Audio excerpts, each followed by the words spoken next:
Pop Talk and Aliens, the William Cleere podcast. There she is. She's returned, Charlie. She's back, finally, for a real episode of Pop Talk and Aliens. She's right. I am William Cleere. This is Pop Talk and Aliens. It is a podcast. We have Commander-in-Chief, First Officer, General, whatever you want to call him, Charlie Crabtree. Hello. Greetings. Welcome back. Yeah, good to be here. I liked your last podcast. I don't have anything to add, so let's just wrap it up, and I think we're done. Cue the hot chick. Yep, done. No, I think a lot of the last episode I just did one yesterday or a couple of days ago when you hear this. Just a very quick rundown, Charlie. It was mainly a commercial for this. But my main thing that I wanted to say was just that when I came out of this movie, The Rise of Skywalker, which is what we're going to talk about with many spoilers, I was beaming and smiling like a Cheshire. All right. All right. You used that a bunch last time. I liked it the first time. The second time was like, okay, little. And then by the third and fourth, it's too much, man. I just can't think of anything that smiles that much. I don't know, like children or something. I guess like a kid with a net full of marbles and a lollipop. Yeah. There you go. That's how it made me feel. And so it's hard for me to quantify a Star Wars movie that makes me feel that good. But together... It was good feelings all around. Yeah. It was. And we were in a dead theater, too. Horrible audience. My next theater, dead. Really? Also, it was better. But it was like, there was some clapping and stuff. But it was... God, how many movies have we seen opening night? Like... We've seen a lot. Since they re-released the original Star Wars and we camped out for those. But you know what, dude? I don't remember like a lot of cheering in a movie theater since we saw like Revenge of the Sith. Every other one. No, there was always clapping at the right parts. Like people, like when it did the Lucasfilm thing in the beginning, clapped, and when it did like the opening scroll, there was clapping. Every other movie that we've seen on an opening night was like people were pumped up.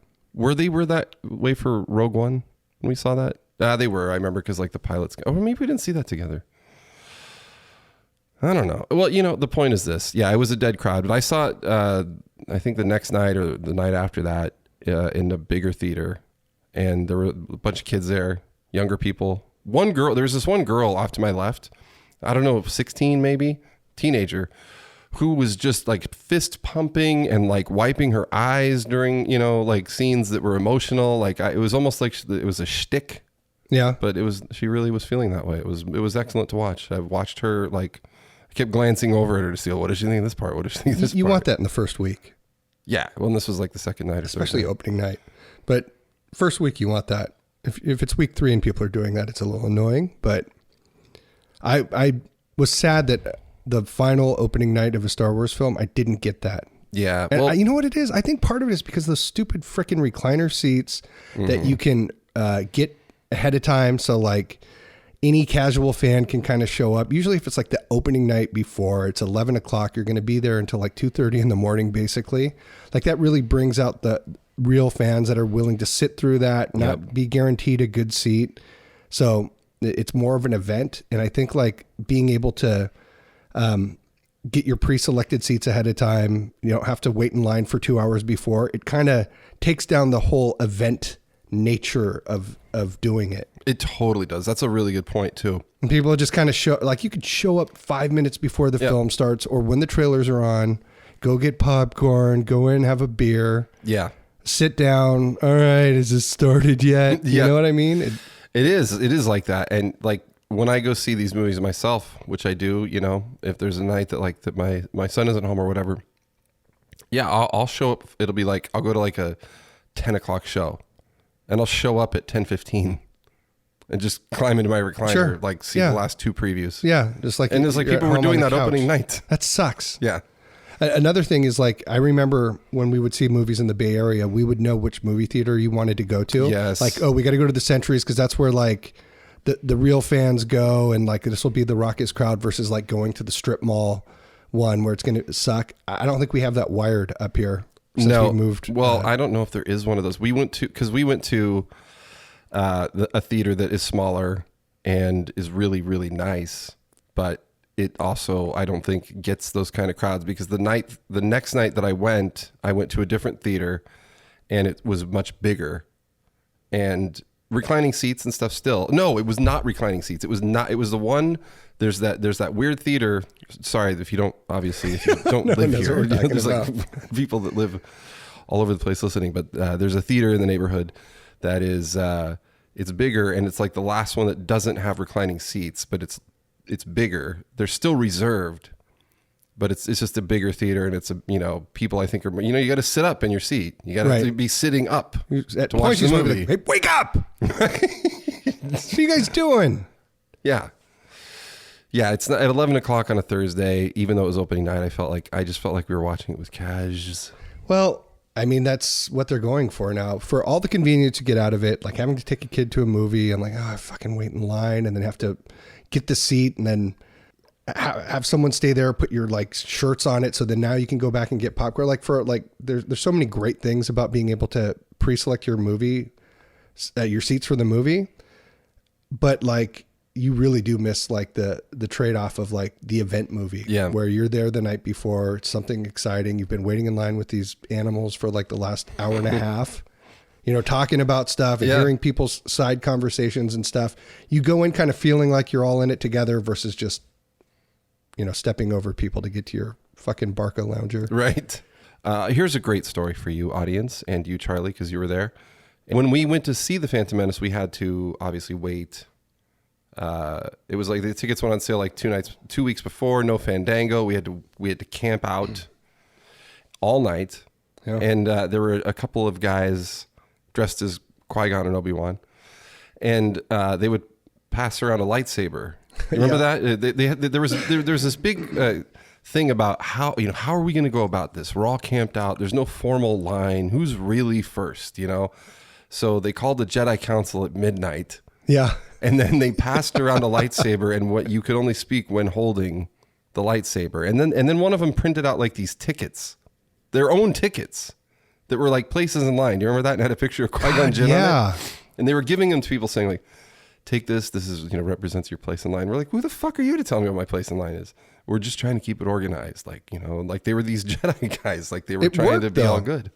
And that was the Century 20s in the Bay Area, right? That's like one of the great places to see movies. One of the great places to see movies in the domes.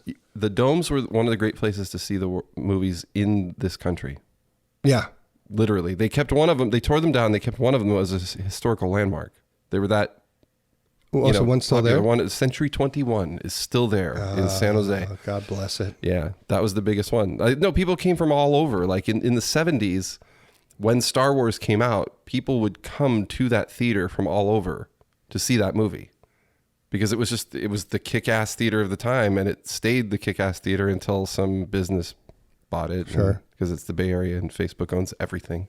I wonder if that's some of the, I don't know, like fans after each other. There's less sense of community about Star Wars because like you're not waiting in line with strangers. You're not forced to interact with them in real life versus just doing it over a computer. Like when you're forced to be there and they're talking about stuff and you're actually listening in person, you're not gonna be like, no, you're fucking stupid. You're a social justice warrior. Fuck off. Like you actually have to listen to people and be polite when you're in person. So maybe you can be swayed by arguments and that will happen like in the first week or 2 weeks. Like how many times have we seen the movies and you're still having to wait in line the second and third time. Right. So then they're like, you get like some side conversation from someone talking about something and all of a sudden you're actually talking to people versus just in your car, sitting in the seat, look up, the movie started. When you just said that, my face, if we had been videotaping this, went very big. My eyebrows went up, my eyes got wide because I've never thought of that. It does, on the last show I was talking about how sometimes I think those anecdotal personal interactions where you say like, oh, I talked to this guy, I really liked it. That is an example of that, but on so much of a larger scale. You're right. You're in line with all these people. You're camping out with them, holding lightsabers, having midnight light Jedi seance. And so you have to be part of you become a community of Star Wars fans. You're right. And now you just, you go sit on your fucking recliner, and then you have your beer, and then you leave. And then go online and blast people. And then you go online, you immediately get home, and you go on fucking Reddit and Twitter, and you tell people that you hope their house burns down because they like Rise of Skywalker. Right. Wow. That is amazing. You're right. It's completely, I mean, the internet obviously just in and of itself has changed everything, but you're right. It's not just the internet. It's the lack of any sort of community when going to see these movies at all that is just gone. It's gone. Gone. Also, people are showing up 5 minutes before the movie, so there's no, like, I saw a guy dressed as Darth Vader the second night. I was so happy. I was like, at least there's one person. There was a couple guys dressed up at the ones we saw. I was happy to see it. There was a couple Jedi guys. Oh, good. There wasn't a lot, though. But there was a few, and there used to be a ton. I remember even telling Ryan, he was like looking at his phone before, and like, it was just the trailers and stuff. And I'm like, just soak it in. The last time you're going to be seeing Star Wars with your dad, like just experience the moment. But nobody does that. Nope. No. So that whole thing is gone. That's kind of sad. It affects your experience of the movie. You become less Cheshire Cat more critic, because you're sitting down in your recliner. You feel like you're at home. You're going to watch this movie, turn maybe a little bit more of a critical eye to it. There's less buzz. People aren't as cheering as much. You didn't have to just sit out in outside the theater for 4 hours watching people do lightsaber duels and talking to people about Star Wars and saying, "Oh, where the fuck did you get that shirt?"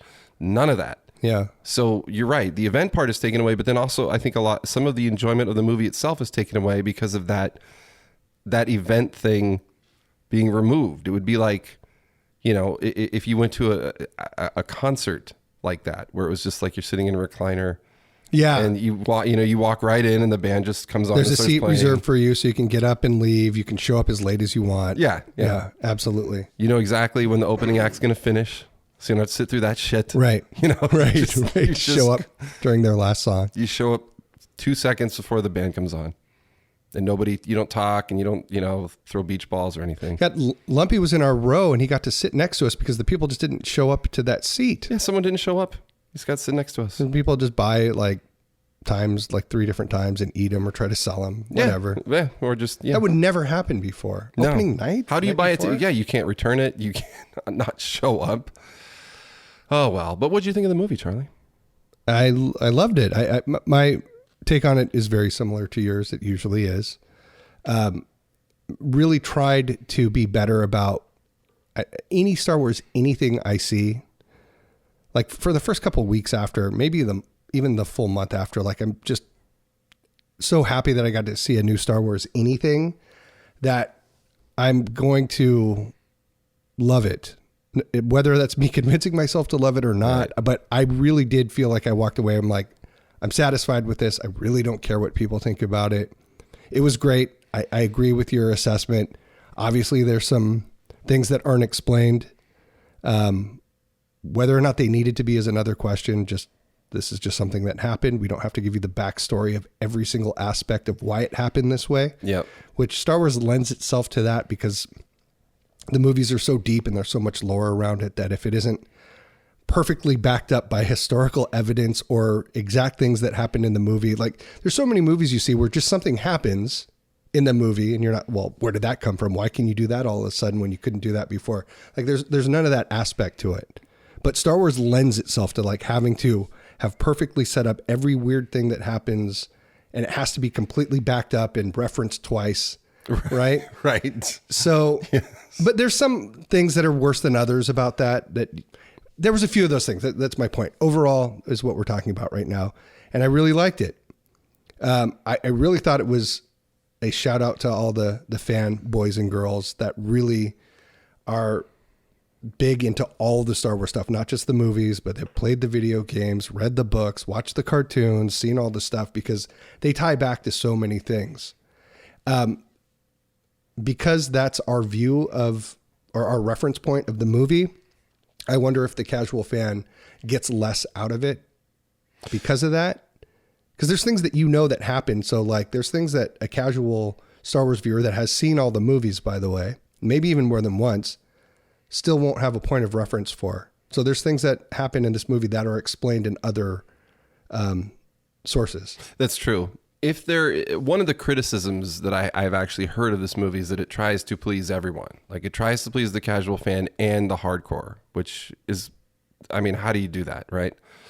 And for me though, I do think, I mentioned this before, Chris Terrio, Oscar-winning writer, and he was the main writer. JJ was the co-writer. It was Chris Terrio wasn't just like the guy sitting around going, "Yes, JJ, good joke. Let me add another one." He was the one who knows all about the expanded universe and everything. So there's a lot of stuff that is in there that is, steeped in Star Wars lore outside of the movies.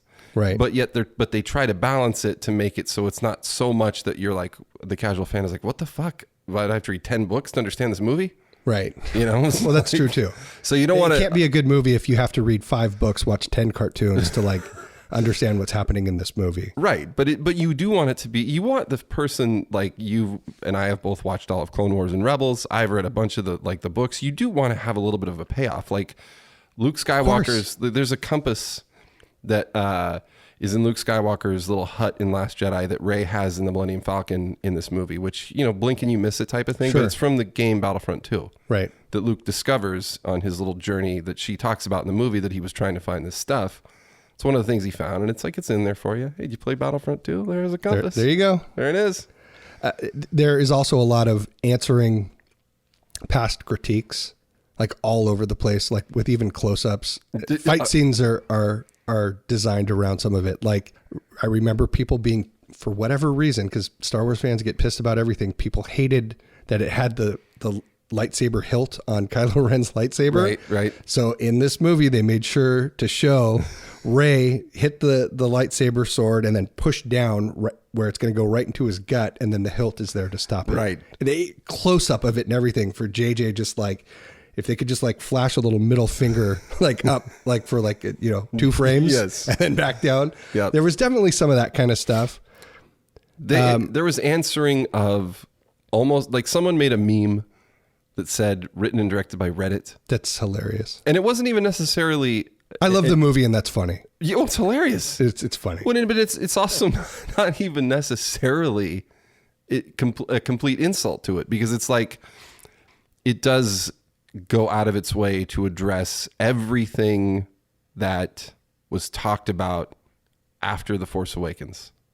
Rey's parents, Snoke, every theory that people had was addressed in some way, or at least referenced in this movie, like down to the hilt, literally. Well done. Thank you.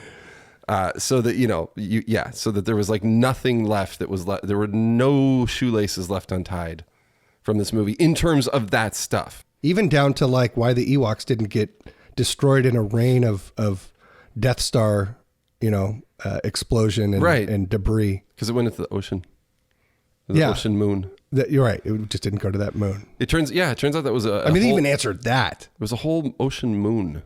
I looked up I've been looking at the visual dictionary. Yeah. The whole ocean moon. Yeah. Well, you know how in Star Wars, it's basically every planet is just one terrain. Yeah. It's either it's all a city, desert, or it's all a forest, or it's all an ocean, right, or it's Camino, and it's nothing but rain. Whole planet. Right. You can't get it. There's no vacationing on a Star Wars planet. You just have to go to another planet. That's the only way you can get away from any sort of environment, is by going to another planet. God, I'm trying to think of an example of when they're on the same planet and they go somewhere that's a little bit different. They sure don't. No, I don't Hoth think there's is any. just snow. It's just snow. Tatooine is all desert. As far as we know, Yavin is just jungle. Yeah. It's everywhere they go. Everywhere. Forest Moon of Endor. No one drives out of that little section to the 7-Eleven and then back into that section again. Yeah, no. Although the first planet in the movie, I did not recognize as Mustafar. It is Mustafar because it's foresty. It's still flaming and sparks and shit flying all over the place of fire, but there's trees there. So I was like, well, it can't be Mustafar because it's all volcanoes, right? But it turns out there is a little foresty section all right, of Mustafar. It's a burning forest. What can a forest be burning for, though? But the Eternal Burning Forest National Park of Mustafar. And that's where Kylo Ren finds the Wayfinder. Right. There's a good example of trying to give the hardcore fans something, but also not make it too archaic for the casual fan, is the fact that he finds basically what is a holocron. Why don't they just call it a fucking holocron? And they call it a wayfinder, like to dumb it down or something. You could just say, this shows us the way. I know, right? This holocron like, you shows don't need us the to way. call it a wayfinder. Also, a wayfinder sounds lame, and a holocron sounds cool. Right. A wayfinder? A compass is a wayfinder. Right. Well, I guess that's what they were trying to say, that these things were just compasses and they weren't holocrons that held, because holocrons...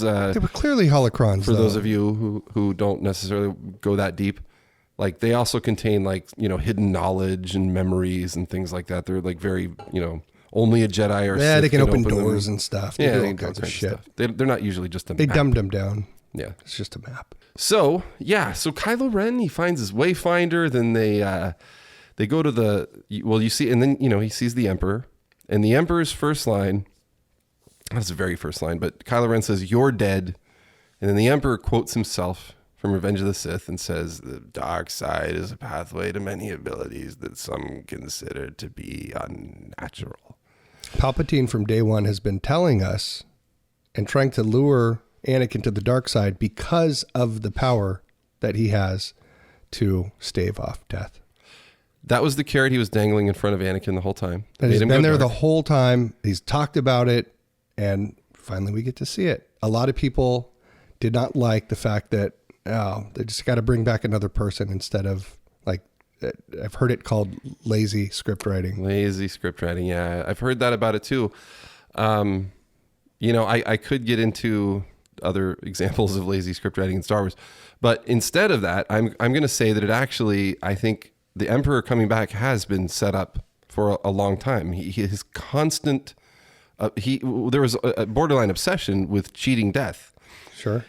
Darth Plagueis, as he tells Anakin in Episode 3, could cheat death. Mm-hmm. He could save people from dying. Mm-hmm.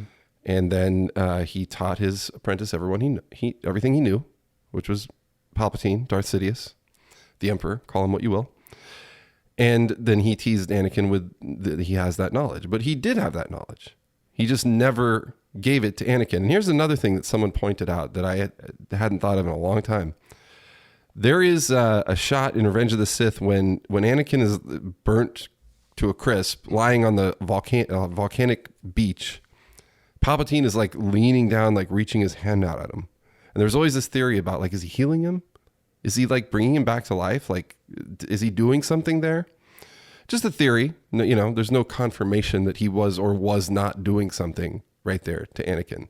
And then decided against it? No, or he did that to keep him alive. That he kept him alive. At least, he was like burnt to a crisp and he couldn't do anything about that, but he kept him at least living to the point where he could get him back to Coruscant. I'm going to have to go watch and see if they were hinting at that. Well, in the... I think it was the original screenplay. I'll get fucking commented at for this if I'm wrong, so hardcore. But I think in the original screenplay, the Emperor says, as he's doing that, live. I do know right. There is one thing that is in the script of Revenge of the Sith that was George Lucas cut the line because he thought it was too on the nose, but Palpatine says, in many ways, you could say that I'm your father, because he's telling Anakin that he created him from the midichlorians. So Palpatine can create someone from midichlorians and knows the secret of cheating death. Not all that hard to believe that he has resurrected himself in some form on this hidden planet in the unknown regions. Really, I don't think that that's a stretch. It would have been nice to be given at least a little, like, oh, how did you do that? Like, scene. Yeah. Or, like, bad guys in movies love to explain their devious plots to people. They love to do that. It would have been great for him to explain some of that, maybe a little bit, or have something that kind of discussed it. It's hinted at in other movies. He said all along he could do it. So the fact that he did it was not a cheat to me. Like, no. He's not cheating. The movie isn't just... well, I don't know what to do for the big bad. Let's fuck. Ian's still alive. Let's bring him back in. Right. Fuck it. Let's give the fanboys one last shout out with like an old character, because people seem to be 50-50 divided on introducing anything that's new. So everyone can agree on the Emperor. So let's just bring back the fucking Emperor. Right. And that's the critique for that. But I mean, if you have a guy saying it for like I guess he really only said it for 3 movies, and then not do it after he gets killed. Like, what was that all about? Why he kept telling everyone he could stave off death and then he died? Right. I really beat myself up, Charlie, mentally to make sure that I liked this movie and that I wasn't just trying to convince myself.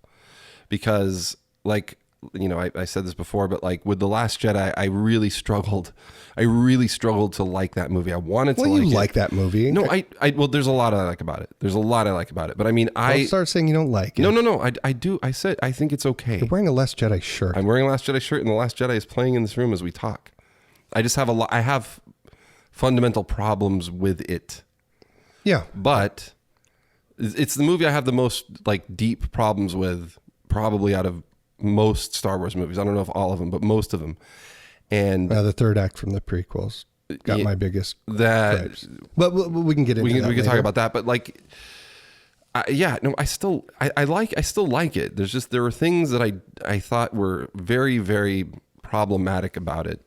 Like the way Luke explains the Force, I think is incorrect to Rey. You know, I don't, the whole thing about, I mean, you want to talk about not explaining something. Snoke, in Rian Johnson's mind, Snoke is the main bad guy, and so he just kills him, and there's no explanation as to what he is, right? So it's like the same thing. That's, if you're going to talk about lazy storytelling, there's never an explanation of Snoke, and that was one of the big speculations. They show pieces of him in the back to tanks or whatever the hell those things are. And that's the closest we've gotten. Well, no, so we got our explanation. Oh, I see what you're saying. Like, yeah. So what? People were like, well, then what the fuck was he? And then Palpatine says, I made Snoke, and then he was a puppet. He's got like a fishbowl full of his heads, just sitting there. So right there you go. Let me tell you this though, and this is you know, Disney trilogy's biggest problem that everyone knows. But why do Snoke, instead of come back, he was still not able to come back? He was still in too much of a weakened state. He was too vulnerable for it to be him. He needed to put some puppet guy there that he could run the Force through. But if he could do that level of Force, then who cares about his body anyways? If he could do that through Snoke, why couldn't he just do that with him being there?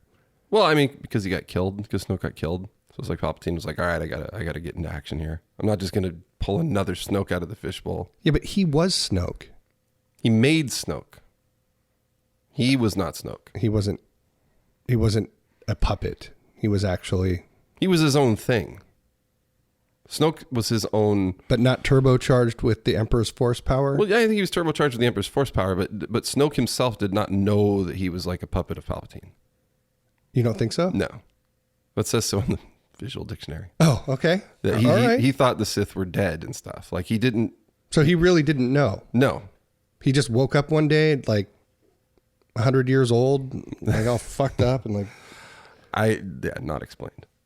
All right. Not explained. All right. Well, not a lot. There's just not a lot about Snoke that could have been explained. They, you know, JJ said him. Let me tell you something else that happened. Is that JJ, Snoke looked a certain way in The Force Awakens. He was fucking weak. He was broken down. His face was all fucked up. Yeah. Then when you see him in Last Jedi, he's filled out. His face does not look nearly as bad. And if you watch the actual documentary about making The Last Jedi, they show Rian Johnson like working with like the computer artist guy saying, no, I want him to look more stronger. I want him to look more imposing. That's fundamentally material changing the character.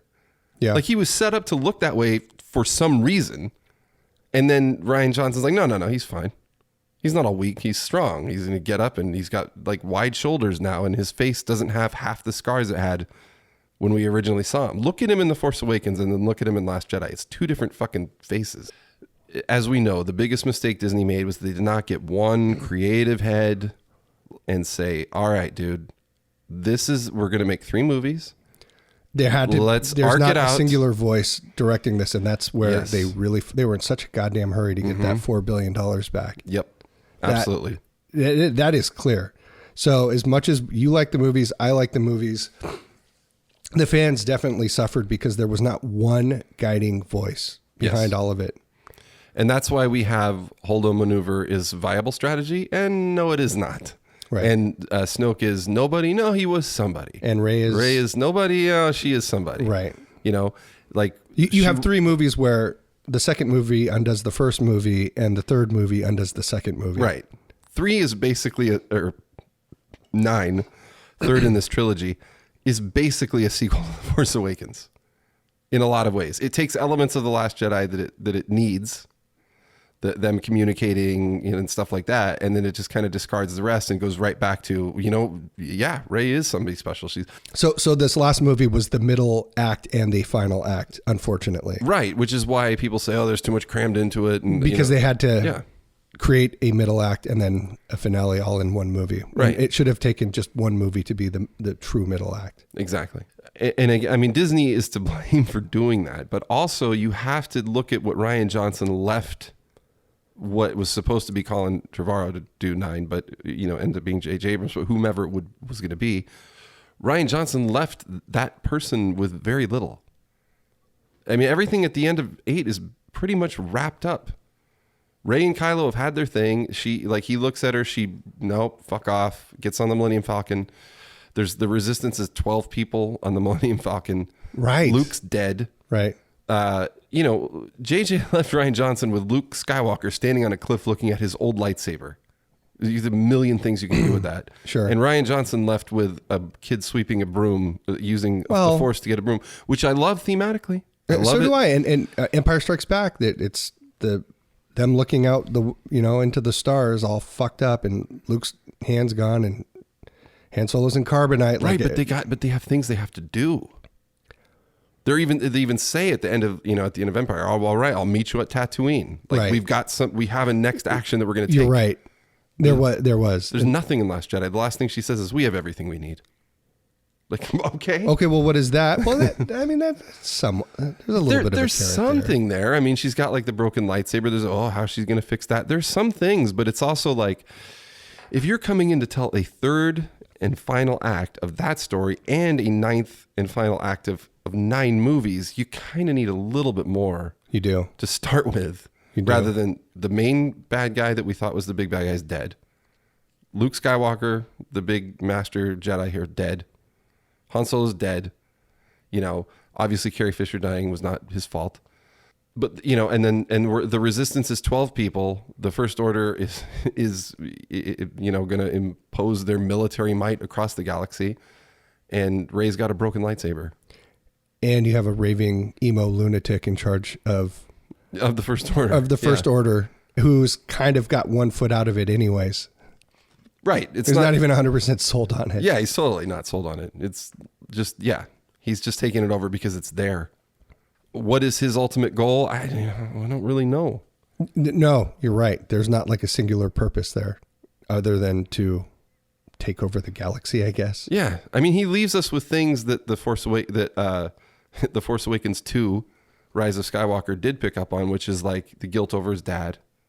They did that very well because Luke says, you're haunted by your father. Everyone says that. And then he can't kill his mom. Rey says the same thing, I think. Yes, she does. So they picked that up very well. That's good. That was a good story. So he's been conflicted the whole time. Yeah. So I think there primed was to turn. Character things that they kept. There was a lot of good things. My biggest critique of the movie overall, it really does feel like just a 2.5 hour montage.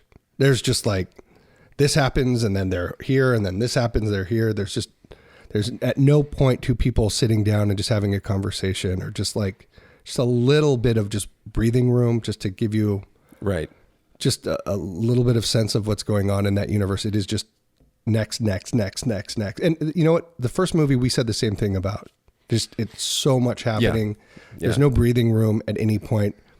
And that was something that the Lucas Star Wars films always did very well. Maybe they did too much, who knows, but sometimes too much, but sometimes it was perfect. I've talked about this before, but The Last Mandalorian is really what made me realize that, when you had the 2 speeder bike troopers sitting there just shooting the shit and not shooting the shit and not being able, not being able to hit something like 10 feet in front of them. Yeah. But they're just kind of cracking wise and just talking. Well, I mean, they have the luxury of time to do that. I get that, but it reinforced that actually this does happen in Star Wars stuff, and it hasn't happened for a while. You're right. I mean, I when we talked about, I forget what podcast it was either Force Awakens or Rogue One, but I was talking about how in Force Awakens, just what you were talking about, is bang, bang, bang, bang. Go to this planet, that planet, they're here, they're there. Whereas I said always, in George Lucas Star Wars, you always see a ship take off, and then you see it land. You get a little break. Right. Okay, we're taking off. We're going here. Rogue One did that all the time. The Mandalorian does that every time. Every fucking time the Mandalorian lands on a planet, you see his goddamn landing gear go down. You really do. Every time. You do. You get that second to, all right, where are we? Okay. We're in a new place. Cool. All right. And what's going on here? There's the new planet. You just, you settle in for a second. You always see him take off. You always see him land. That's like a Star Wars thing. Wow. Yeah. And Rogue One nailed that. Like they always would, they Jyn Erso leaves Yavin, and then you see them get to Jeddah, and they're like, here's Jeddah. Now let's land on Jeddah. All right, now let's scope it out, and now we'll get back into the action.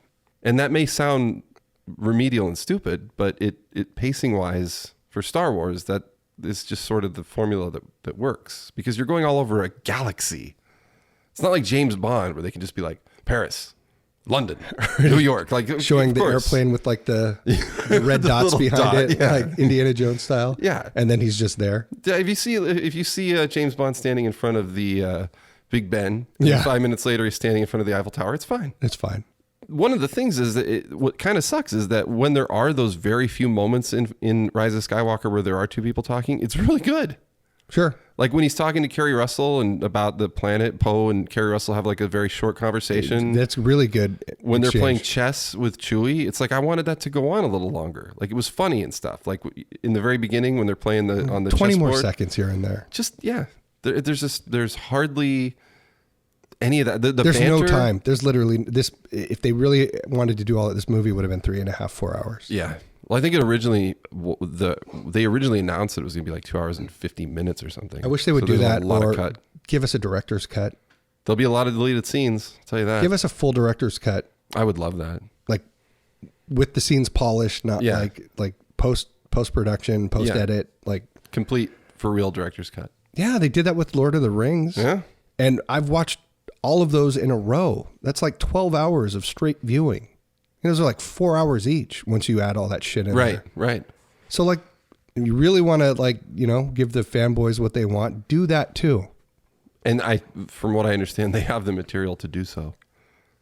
Just one other thing about the Emperor is that Charlie from Lost, Dominic Monaghan, does say, and I've looked him up in the visual dictionary, he was a historian that joined the Resistance, and he helps Rey translate some of the ancient texts, which is part of where she learns about the life force transferring. And he also, he doesn't explain really, but he kind of throws out some of the things that the Emperor could have been doing to help him sustain life or come back to life, whatever he did. There's dark arts, there's cloning, there's secrets only the Sith knew. And this planet that they're on, Exegol, which is full of this gigantic arena of Sith worshippers, the Sith Eternal, is what they're called, Charlie. That's where they do all their dark arts and their dark science, and these people have been waiting for the return of the Sith, sitting there. I don't know if they were sitting there the whole time, just patiently waiting with their hands folded. Yeah, or if there were like tickets, weirdo arena where they're like, where they were like finally like they got the it's like, hey, get to the arena. They're going to show up pretty soon. I think the Emperor furnished seats. Were they sitting in seats? Yeah, they were sitting in seats. It was a nice arena. They were all sitting there. They were like soccer fans. It was very dark. It was hard to see what the hell was going on in there. They were chanting. It was like soccer, like a soccer game. Yeah. They all had their Sith songs. I wish that it had happened in like more of a, for the deep diving Star Wars fans, a Moraband, Malachor type setting. Okay. They couldn't go, red. Right. Like, because there's no banners, no bunting. It was very low key affair. He had put all his money and stuff into something else because it was definitely not into that theater. Yeah. Nobody with like a what finger were they watching waving him do thing? just sitting in those seats, by the way? Like watching him build Snoke, watching him just like be moved around by that big machine. Like, why did you need all those seats other than to show people that there's a ton of these motherfuckers? Well, I think that the idea was that they were Sith worshippers, that, you know, they're obviously a different type of person than you or I. Or maybe there was like a church. There was like they were worshippers. They were not Sith themselves. They were just waiting for, you know, the Sith to return. They were the Sith Eternal. Okay. So I think they were willing to sit in those fucking seats eternally, dude. You know, from what I have looked up. Did they have like somewhere to sleep, or do you think they just sat there? They just sat there. They probably slept Where in were their houses? seats. Where were the toilets? I don't think the Sith Eternal, I think they've stretched beyond that. You don't have to go to the bathroom? I don't think so. Okay. You know, I don't know. Or maybe like, who knows? Our friend Bobby suggested that, like, did they make enough seats for the Sith Eternal, or did they make as many seats as they thought they needed? I mean, and they then kept like carving into the mountain. Right. Like, we got 2,000 more. There's Sith Eternals are selling tickets on StubHub for the, you know, for the big dyad force change thing. You know, come see. Did you get your same seat over and over again? Like, did you have a reserved seat like we do in the movie theater, or do you just have to wait in line for that day? No, I think I was probably reserved seating just like us. That's why they were so chill. Yeah, they didn't really help or do anything. Like when the big fighting was going on, they didn't start charging them. No, they just sang. Maybe that was giving power to the Emperor, though. Although I'll say this, dude, and I leaned over and said this to you in the movie. When they were first doing that and the lightning was striking and they were doing those chants and stuff, I was like, this is legit creeping me out. It was creepy. It was cool. And that's what allowed the Emperor to shoot like just the most lightning bolts ever. Because remember before it was like barely enough to kill anybody. Like Luke was writhing around on the ground like an asshole. Yeah, you can't. And then afterwards, like he's shooting like this giant funnel that can take down spaceships. Well, that was because he had all the Sith in him at that point. All of them. All of them. He was the embodiment of all of the Sith when he was doing that. He wasn't during Return of the Jedi? No. It was just him. Okay. All of the previous Sith that came before were within him when he was doing that. And then that's why when Rey has her moment of clarity where all of the Jedi talk to her, Qui-Gon, Mace, Obi-Wan, Anakin, saying very key things. And then there's like characters from Rebels and Clone Wars are in there. Ahsoka-Tana's in there. Kanan. Yeah. They're all in there talking to her. And then Qui-Gon Jinn says, all of the Jedi live in you now. Was it all the Jedi or just the ones that were Force ghosts? Like, how do the ones that are just dead and gone know how to live through her? Qui-Gon Jinn said all the Jedi. And he's the one who started the Force ghost thing, so he ought to know. How does that work? He said all of the Jedi. He did say all. You. All of them. I mean, but like all of your ancestors, Bill, live in you right now. Well, I don't know if he meant specifically all the Jedi or just the ones that were talking. But the ones that were talking was a pretty good gang. There's a good gang of Jedi, in there. dude. I mean, so it's like it's an all-star team. It was definitely Jedi, an all-star for sure. team. First string, dude. Yeah, all across the board. All across. So, you know, he put those up against Darth Revan and Nihilus and Malak and all those guys that were inhabiting Palpatine. Yeah, Jedi came out on top. They did. Let me just say this: from the moment right after Rey heals Kylo Ren and he turns back into Ben Solo and Harrison Ford shows up, from that moment on till the end of the movie, like, I love it. Me too. Like, I just love everything from that keep point going on. through them. Yeah, keep going through the steps. I like replaying the action. All right, so Poe light speed skips right to the planet, which is from what I read, you pre-calculate that. Still very dangerous, but you do all the calculations in advance. He's not just willy-nilly stopping and starting because, you could smash into a supernova and stuff like Han Solo says. So they do that and they get back to the planet. An inadvertent holdo maneuver. Inadvertent holdo maneuver, right. Yeah. So, yeah, then they get to the jungle and they gotta go find Exegol because that's where the Sith shit's going on. And it's a hidden planet. And so that's where Rey picks up on where Luke was looking. Luke knew something was up, or he wanted to from what I understand, he wanted to find all these like Sith artifacts and to keep them out of the wrong hands. So he was looking for the knives, and he's got the in The Last Jedi, he's got this little Sith crystal hanging around, so then they go to Pisana, the fucking Burning Man planet, right, where everyone's like the big it's like a Purim festival or something, right? And Lando's there, shows up. Of course he's at the party. Yeah, totally. That's where you're gonna find Lando. And so then, they go and they find this guy, OG, who was the guy who was tracking. He was a Jedi hunter, and he was looking for Rey. And that's the ship that we saw in Reys Vision, which, by the way, they start showing Reys Vision like right off the bat in that movie, just so that like JJ going, I'm going to take care of that vision. Yeah. Yeah. Because I know that nothing in that vision was addressed. Right. Except for Luke putting his hand on R2. Right. In The Last Jedi. And it's not even done in The Last Jedi the way it was done in The Force Awakens. Like in The Force Awakens, he's like very seriously putting his head down and very focused, putting his hand on R2. In The Last Jedi, he's just crying. He's just steadying himself on R2. That's right. Complete fucking not what was intended once again. But anyway, so that's ship's in her vision, and they get chased by stormtroopers. They get a little pod race type action going on. Then they happen to land in quicksand that OG landed in, and fall in. There's the knife, just right on the surface, right just there, waiting for someone to find it. Here's another big thing that people get caught up on. My explanation of it was just that, like, yes, it's convenient storytelling. Like, there's convenient storytelling in Star Wars. C-3PO, they get captured by the Ewoks. They're all about to get eaten, and thank God they think C-3PO looks like their god. And then even better, he knows how to talk like them. And then they got Luke and lift him up, and it's great. It all worked out. Thank God. Yeah, but the whole overriding or overarching or whatever you want to call it thing that's happening behind every Star Wars story is that there is a living and willful force that is guiding events. This is this is the explanation. Sorry, I didn't mean to interrupt. Yeah, this is the explanation. Mine was just equivalency. Yours is much better. So please continue.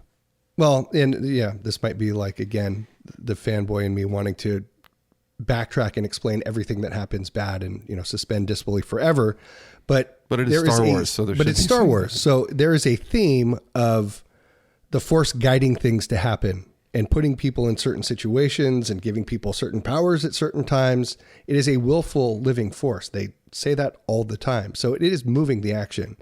So the first example I had given to you when we were talking about this is, what are the fucking chances that two droids that are in the middle of a fight in outer space in a galaxy of billions and billions of stars and planets happen to jettison out last second, land on a planet where the chosen one just happens to be waiting for them and are just completely hand delivered to him. Right. And then the next night literally the next day he's blowing up the Death Star. So like, you want to talk about convenient. Well, and they also conveniently didn't get shot down just because the guy didn't feel like it. When they're escaping. Nah, let him go. Yeah, there's no life forms. There's no life forms. Well, shoot it down anyway. Save the blaster. Save the laser bolt. Yeah, the that Family we have Guy. infinite number of. The Family Guy even makes fun of that. What are we charging by the laser? But again, billions of stars and planets. So you go to the ocean, you throw a rock and you hit, one grain of sand, and that sand happens to have Luke Skywalker living on it, just waiting for those droids to arrive so that he can, like, there's always this sense of fate and destiny and things being conveniently lined up. But again, it's the will of the Force. So you can kind of explain away some of this a little bit. You have to give a little bit of room that we're in outer space. There is a living force. People have magical powers. So shit is just going to happen sometimes. It doesn't really have to be 100% set up and doesn't have to have any precedence of. Well, Qui-Gon Jinn, when, by the way, throwing a stone and hitting a pebble to hitting a grain of sand, they hit that grain of sand twice. Right. Because, they found Anakin on that same planet, and they just so happened to, we can't go somewhere in the Republic. Oh, let's go Tatooine, Master. It's small, far, it's out of the way. That sounds good. They go there, and then Qui-Gon Jinn says later, finding him was the will of the Force. That's right. So you are right. They were guided to Tatooine. It wasn't that knife was waiting for the fucking Jedi to find it there, sitting exactly. there. It was the will of the Force for them to find the knife. I want the Give knife. Please, I was just gonna, please. So there's going to be moments like that. I don't know if that they just don't do it as well, so it doesn't feel like that. So they just don't, everything's a magic trick, and the sleight of hand, they're showing it too much versus doing it a little bit smoother, like when Lucas did it.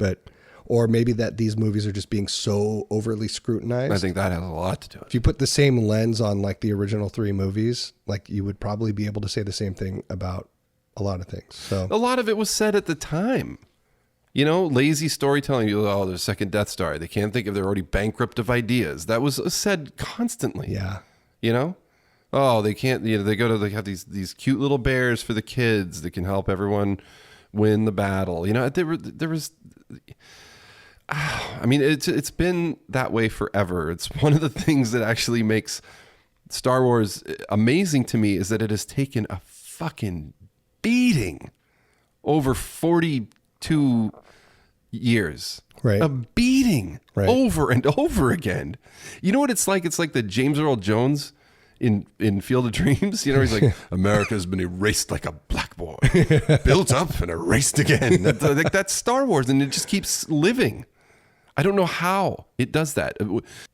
I think people love Star Wars for so many different reasons that, like, Rise of Skywalker can resonate with us, maybe not with this fan, but this other thing resonates with them for this reason, because people love it for so many. If everybody just loved lightsaber fights and that was it, like there wouldn't be no Star Wars anymore. Right. You know what I mean? It's like there's just so many. Some people love the lore. Some people love the war. There's that whole thing, and The soap opera stuff. The soap opera stuff. Just the escapism of it. So. Yeah, it's you can look at any of the movies through the lens of, is this lazy storytelling? Like, why is Luke Leia's sister all of a sudden? We're on the same page. Again, overall, I still think it's a great movie. You want to keep going down the All right, so timeline? they get to the desert. They find the knife. They can't translate. I actually loved this bit, is that C-3PO cannot. He can read it, he can translate it, but he can't speak it back. I love that. I do too, but here's one of my big problems with this movie. Okay. It's not even a big problem. It's a nice to have problem. Okay. He gives this whole, farewell speech to give, Anthony his last ride. He really kicks ass, though. C-3PO is at his best in But this like movie. it should be this whole sad event where he shouldn't be able to come back. Like they set it up, and then like 20 minutes later, R2 just plugs back his memory in, and then he's just back. I had no problem with that at all. That was just like something like, ooh, let's do this thing. This will choke people up, and let's get some. I didn't love that. Honestly, I can understand why you wouldn't, but honestly, for me, it never even occurred to me that he wouldn't get returned, because Finn Well, says, then why do this speech? Looking at my friends for one last time. that's for us. But he's not. He comes back. He's not looking at him for the last time. That's bullshit. He just has like a gap of like 2 days worth of missing memory. Fuck, who cares? I just don't have a problem with it. R2-D2 was C-3PO was the original Jar Jar Binks, by the way. I know, but you know what? In this movie, he's great. I thought he was at his best in this movie. I thought he was actually funny. No, he's like good. Not like put his head on another droid, Attack of the Clones type humor. He was like actually funny. You know what, Bill? Even as he was giving that speech, I knew that it wasn't going to be the end of it. So it kind of pissed me off. Like, they're just milking tears here or emotion. Honestly, you're just going to restore him with the memory thing. They even said it in the ship. Said it right. That's why I didn't. So I'm like, well, why do you fucking do this speech? Don't give a speech like that in a movie, okay? Okay. And then not deliver on it. That's fucking bullshit. Okay, Jesus. That pisses me off, Bill. Right. Don't try to play with my emotions like that for no reason. It never occurred to me that he was not going to come back. I just thought it was a tender moment with C-3PO. I thought his acting was so good. I was One last time. I had seen that scene in the trailer so many times that it didn't affect me one way or the other. But I was just waiting for him to like. Yeah, it's like they did that just so that they have something good for the trailer. C-3PO is going to die. We have to see this. Yeah, well, I don't know that people would go see it for that, but it was a tender moment for the trailers. It's for us. It's for us. We're saying about what I get it. It doesn't bother me at all. I'm not going to defend it. It didn't. It landed with me just fine. It didn't land well with me. It didn't seem emotional. It seemed cheesy. I didn't think it didn't seem emotional to me either. I just kind of he said that and I was like, okay, that's what he thinks. We all know better. So let him have his moment. The original Jar Jar Binks bill. Yeah, sure. Especially in Empire Strikes Back, another movie that was hated C-3PO for a while. Remember, people hated him. Yeah, he was a big complaint in Empire Strikes Back when the movie that everyone thinks is perfect. Big time. He's always whining and complaining. He blow him up. Stops. Yeah. Shut the fuck up. Yeah. And now it's just a running joke that everyone tells him to shut up all the time. But in Star Wars, they don't. Leia tells him to shut up. In Star Wars. She literally, in Empire Strikes Back, she literally says, in shut that, up. But I'm saying in the first movie, nobody had that attitude about him. That was like an insider really. joke. Yeah, like, okay, we get it. Yeah, we'll start making fun of him now. Yeah. The second movie. All right, so they get their jet trooper, they get the knife, he gets the Sith thing, and then they do, Kylo Ren comes, Rey cuts his she does her move, and she cuts his wing off. That's pretty good. I love that. The whole scene is pretty cool. When they do the tug of war thing, and then she loses her shit, and she uses a dark side power. I love that. Yeah, that was awesome. And then he tells her later, I was pushing you to see, like he was...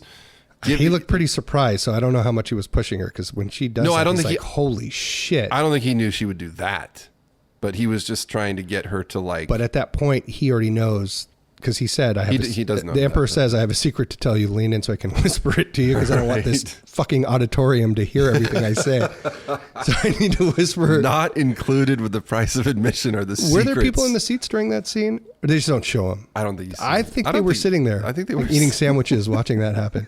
But anyways, he says, lean in, I'll tell you a secret. They were on their phones. And then you don't know what the secret is, but... Right. My fucking granddaughter. Yeah. So she uses dark side power, and she says, I got to kill Palpatine. And Finn's like, that's not you. Oh, there's another thing that they picked up from Force Awakens that was like, you know, one of those things that you were talking about earlier, like even down to showing the hilt, was the whole thing was, is Finn Force sensitive? Because he sure handles the lightsaber pretty well. Yes. Yeah. Moving on. Yeah. Yeah. You were wondering if Finn was Force sensitive at Force Awakens. The answer is yes. Yeah, we don't know. Doesn't mean he's Jedi level. No, he's got the sense thing. That's like the lowest level. And they've always said like everybody has the Force. Everybody has some level of the Force. Yep. Everybody has some. That's why, to me, Rian Johnson kind of overdid it in The Last Jedi with the whole anybody can be a Force thing, because we already know that. Like, the Jedi in the old days used to go find kids that were Force sensitive, and they could have been anybody. They weren't all Skywalkers. So the whole idea that, oh, you can be a Force sensitive person without having a lineage? Of course, the whole fucking Jedi Order for 1,000 generations. Right. They weren't all from Palpatine or Skywalker. Oh, Mace Windu was just some kid hanging out on some planet. Yeah. He's fucking throwing rocks and stuff. And they was like, God, he throws rocks harder than anybody. Right. Little Force there. Let's get him. You know? It was all, everything. They just, even in Phantom Menace, they... You know, Qui-Gon Jinn says he can see things before they happen. If he had been born in the Republic, we would have identified him a long time ago. Right. So you don't need to. They didn't need to have Rey. Rey didn't have to be a nobody to prove some point. I kind of liked. I remember at the time kind of liking that aspect that it could be anyone, but I much prefer it being a part of the bigger story and not just some rando for the main thing. I remember at the time liking that. We even went back to listen to the podcast on The Last Jedi, because I think we both backslid a little bit on how much we liked it or not. I'd only seen it once at that point, so yeah, you can say anything. I had only seen it a couple times, but I said at the time too that I was okay with it. But the thing is, it's like, it's the Skywalker saga, and if she doesn't have any, you know, he says like, you have no place in this story. That's almost literally true when he says that. Kind of, yeah, you don't if you're nobody. I mean, I don't know. Again, Charlie, I went back and forth on that fucking movie so many goddamn times. Really tried to buy into all of it. At first, I was really, you know, I'm into it. Okay, I can accept this and I can accept that. But, you know, 2 years went by of watching it, and it got to the point where all those things... It's still not your least favorite Star Wars movie? No, it's not. So there you go. No. There's plenty about it to celebrate. Yeah. There's plenty about The Last Jedi to take home with you, and you know, the Praetorian Guard battle. The scene that's happening right behind us right now is, I mean, we got it on in the background. How much can we hate it? I'm wearing a goddamn Last Jedi shirt. I like it. It's fine. It's okay. It's but okay, you know, with me. It's part of the now family. in the grand scheme of things, because of the first and the third movie, it's fucking a mess because there's so much to undo because of it. It does inadvertently set up a whole lot of things that become plot points for the next movie, and JJ did a good job, let's say that, of using what was here to like further the story and give a reason why it happened this way and explain what happened. So I don't know that it erases it. It just has a lot of explaining to do in this movie. Right. So, so she gets the dark side. She uses some dark side power. Finn is like, that's not you. And she's like, nobody knows me. And, they go to Kijimi at that point. That's what they realize they got to go to Kijimi because C-3PO, so they can read the droid and he can have the moment that you hate so much. And then they do that. And then they meet Carrie Russell. Awesome. She's great. I love it when she's like, who have you been hanging out with who speaks Sith? And everybody loves Babu Frick, the droid guy. He's funny. Who like can't speak English except for kind of he knows a few phrases. Right. He's like, oh, the droid is working, or whatever he says, but they just can't say anything else. And then they get Dio, the convenient robot, who will later tell them how to get to Exegol. Another convenient. Just waiting there with a. By the way, he is voiced by J.J. Abrams. Yeah. So there you go. The ultimate inconvenient storytelling is him. Although, you know, they do have to do some work to get to Exegol. It's not just like, oh, the droid knows everything. It's just, well, the droid knows stuff about it. And then they also need to see Rey. They need to watch her flying on the X-Wing to see how to get there too. So it's not just the robot tells them, oh, here's how to do everything. But, right. You know, he helps. Right. So that's when they, at that point, of course he would help because he was on a Jedi Hunter's that's why ship. So, I mean, obviously he's got some information. It wasn't like they just found a random droid in the middle of the desert, not connected to anything, and just happens to know something. Yeah, no, he was the droid hunter's like droid. Yeah. Or not the droid hunter, the Jedi hunter's droid. Yeah. So he would know. Always remember to recharge your batteries. Yeah. Yeah. And he was abused. He was an abused droid. Right. So so they get him. Then they go to Kijimi. They take care of C-3PO, and then they have to go to the moon. So now they're on the ocean moon. So the Death Star actually crashed into an ocean moon. Mm-hmm. Like we said, all the same environments, right? So this is just ocean. There's a little bit of beach. Yeah. And Rey does the thing it's like the Indiana Jones thing with the knife. I loved that when she's holding up the knife and then they like the way it looks and then Indiana it shows Jones thing. Yeah. And then she wins. Well, you got to be standing in the perfect spot for that to work. Well, he gave coordinates. That's right. He said like a bunch of numbers, and they make sure to show you that BB-8's looking. So it's not like, hey, Finn, did you remember? No, he just said a bunch of numbers. Right. They show you that BB-8's looking so they can ask BB-8, where exactly did he say he said this? Right. So they go to the exact coordinates, and then they have to look at the exact part, and the knife works, and then, you know, Finn and Poe are like, they meet the people on the horses, and Rey's like, fuck this, I'm going to windsurf to the Death Star. So she windsurfs to the Death Star, and basically, and then they, Jaina, the girl on the horse, meets Finn, and they have their little thing, and you know, there's like the racial thing again for this movie, but now we get it in the other direction, right? The sexist, racist thing about the last movie was that there were too many women and too many minorities, and now, well, they're all being marginalized or like put together. You know, Rose Tico has basically no role in this because they're kowtowing to the angry white men. I think there wasn't much for her to do. She wasn't like exceptional. She just served as someone that was going to go on a mission to do something, and mission served, and she's still helping. But like, what else is there to have her do? This movie had to be. Although there was a potential love interest because he kisses her, but then like clearly that didn't work out. Well, no, I don't know because he goes and asks her if she's coming, so it's like there might still be something in their future. embrace or anything. They clearly just like Friend zones. Well, yeah, that was just all right. We're not pursuing this. Right. That could have been brought to you by Reddit. You don't know, like, you know. Well, I think the Kelly Marie Tran Rose character was brought to you by Reddit. It was just brought. It was brought by the fact that just in general, fans overall did not like that character. Kelly Marie Tran did a great job with an empty character, in my opinion. She's funny at times in The Last Jedi. There's things she does, like when she stuns him and she's like, I've been stunning people all day. God damn it. And then like when they go to Canto Bight and she's like, like Finn's all, oh, this place is awesome. And she keeps just doing that Jesus Christ thing. Because she knows like, it's Earth. Basically, it's just a bunch of people in tuxedos. Right. I've gone on about that. I don't want to get started on the goddamn tuxedos. But she did a great job. It's nothing to do with her being Asian. Like they had for you, it's not, but for some people, maybe it is.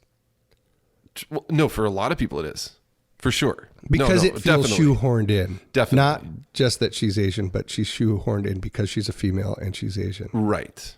There were people that were complaining about that part of it. For me, and I think I don't know. I'm not going to speak for anybody else, but for me, I just didn't think that her character was great.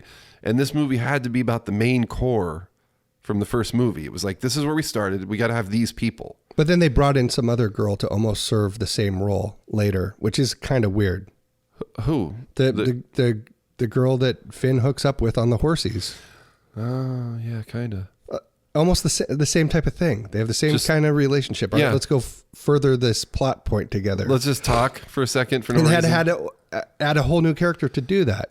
They also ended weird with her character. That character didn't... I thought she was actually good in the part she was in. She's, again, good actress. She was engaged. She was I will say this. I think she was a more interesting character than Rose. Because her backstory about being a stormtrooper and talking about how they all threw down their weapons and do that. I thought that was an interesting side story. And Finn had done the exact same thing. But then, Rose had none of that. Is she Lando's daughter or love interest at the end of that movie? No. They hint that it's one of the two. I don't think it's neither. Let's go find out. No, with my wing, No. Yeah, he had a little bit of that swagger going on. Because what he was doing with her was playing to the theme of the movie of like where you are, who you are, and where you come from.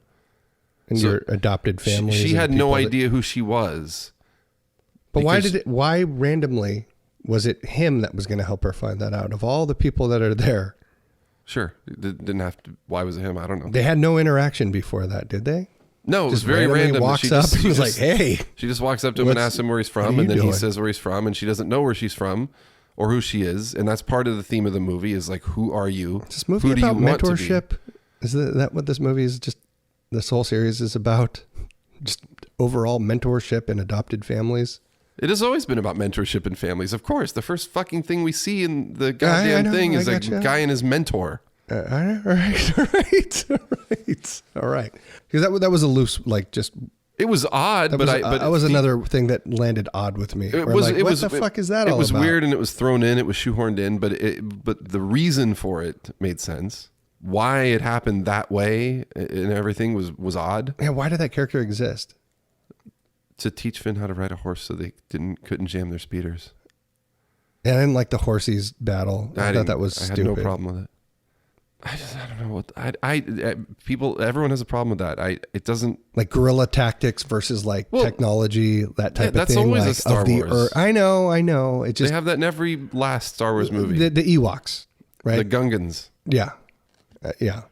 It's just a nod to that thing, like. Well, I said right away, even after the trailer, I'm like, oh god damn it, they're riding horses on spaceships. This is stupid. The scene was like 2 seconds long. And the rest of the scene was good, like what they do together and the fact that they're only on the horses for like 2 seconds. It doesn't matter. It happened. That's how they got there. The fucking horsies. C-3PO, the horsies, and then Lando with I don't know what you're doing, but it felt creepy. It was creepy. I mean, it comes off odd. It's weird that she just walks up to him it's kind of weird the way he says it, but to me, it's just obviously he's just like, I'm going to help this person find out who she is, because that's part of what the movie is about. Is who are you? Okay, who are you? Don't you think? Yeah. So who are you, Kylo Ren? Are you Kylo Ren? Or are you Ben Solo? Rey, who are you? You have no background. Who do you want to be? Do you want to be Ben Solo? Or do you want to be Kylo Ren? Do you want to be Rey Skywalker? Or do you want to be Rey from nowhere?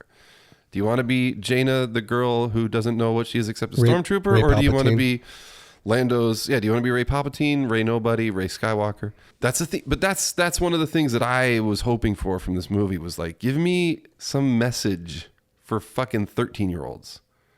And that's what's in there. All right, I like that. You know? Okay. I can be all right with that. I said I wanted adventure. I wanted lightsaber fights.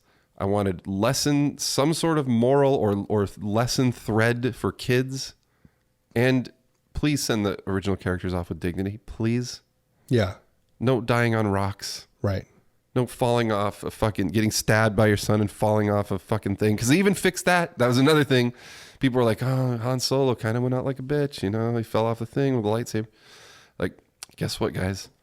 Han Solo, well, we can't bring him back to life, but we got Harrison Ford and he's going to be his memory and we're going to reverse that whole scene. I can't believe they got him to agree to be in that movie again. That was the big moment. Hey kid, grabbed your hand when I saw him come in and that scene blew me away. Because I thought on the surface, you could look at that and think like, oh, what are they just going to reverse the other scene, where he became Kylo Ren and now he's going to become Ben Solo. But they did it so fucking well to me. So that same event that turned him evil finally was his redemption. Yeah.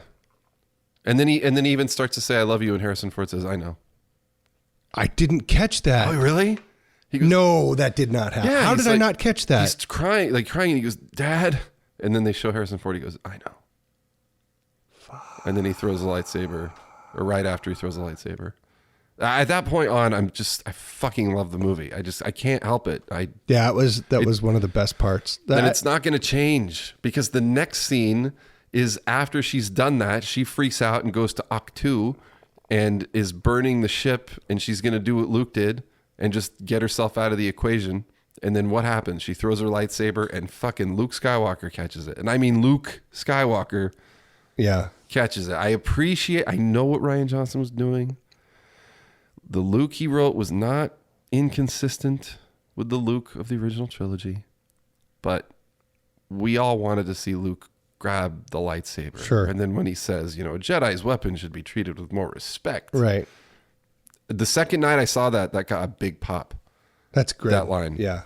Everyone loved that he said that. And then he lifts up the X-Wing and he basically smiles at the camera. He has a wink. Winks. It's like, hey, does the guys. Mr. Roper turn to the camera? Totally. With a smirk. Like thumbs up and like it's like at the bottom of the screen, like a little arrow and it says Luke Skywalker. Right. Luke Skywalker. Like I love that. And it just when I saw that, it made me feel awesome. And that's what a Star Wars movie is supposed to do. Is make you feel good and entertained and happy. I will say, for as soulless as J.J. Abrams can kind of be sometimes, I've kind of said that before, that even look at the Star Trek movies. There's like a lot of flash, there's a lot of plot things happening, but then like what are you left with like a year later? Yeah. Like, are you going back and watching those movies again and again and again? Probably not, even though at the time they're great. But there are like some undertones. You can thank Chris Terrio for that. Oh, probably. But the whole thing of, the father being replaced by or killed by the son's ambition, right. And then the mother sacrificing her life to give to her son. So like there is like some deeper things that are happening. It's just not the fact that he just, he's so bad that he went and killed his own father. Right. Like there is some kind of, I don't know, I wouldn't say like religion, but some kind of philosophy there, or some kind of overarching message about how that happens. Yeah, there is still, I think, like that. Because the Star Wars fans that were kids that watched it as from a kid's point of view, there's kind of lessons there, but then there is some for an adult. Right. Like what you sacrifice for your kids. Right. And also, I mean, I skipped over Leia calling his name and calling him out of the fury that he was in. Because before that duel, Rey goes into the thing she goes into the old Death Star throne room to get the holocron / Wayfinder, and she sees her evil self there too, who says, "Don't be afraid of who you are." Love that part. Yeah, love the me fucking too. evil Rey, and that she says that to her too. And when you see her as a bad guy, just for a second, I would have liked to see that for like another minute. I know, and they kind of fight for a second. And I wish they extended that just a little bit.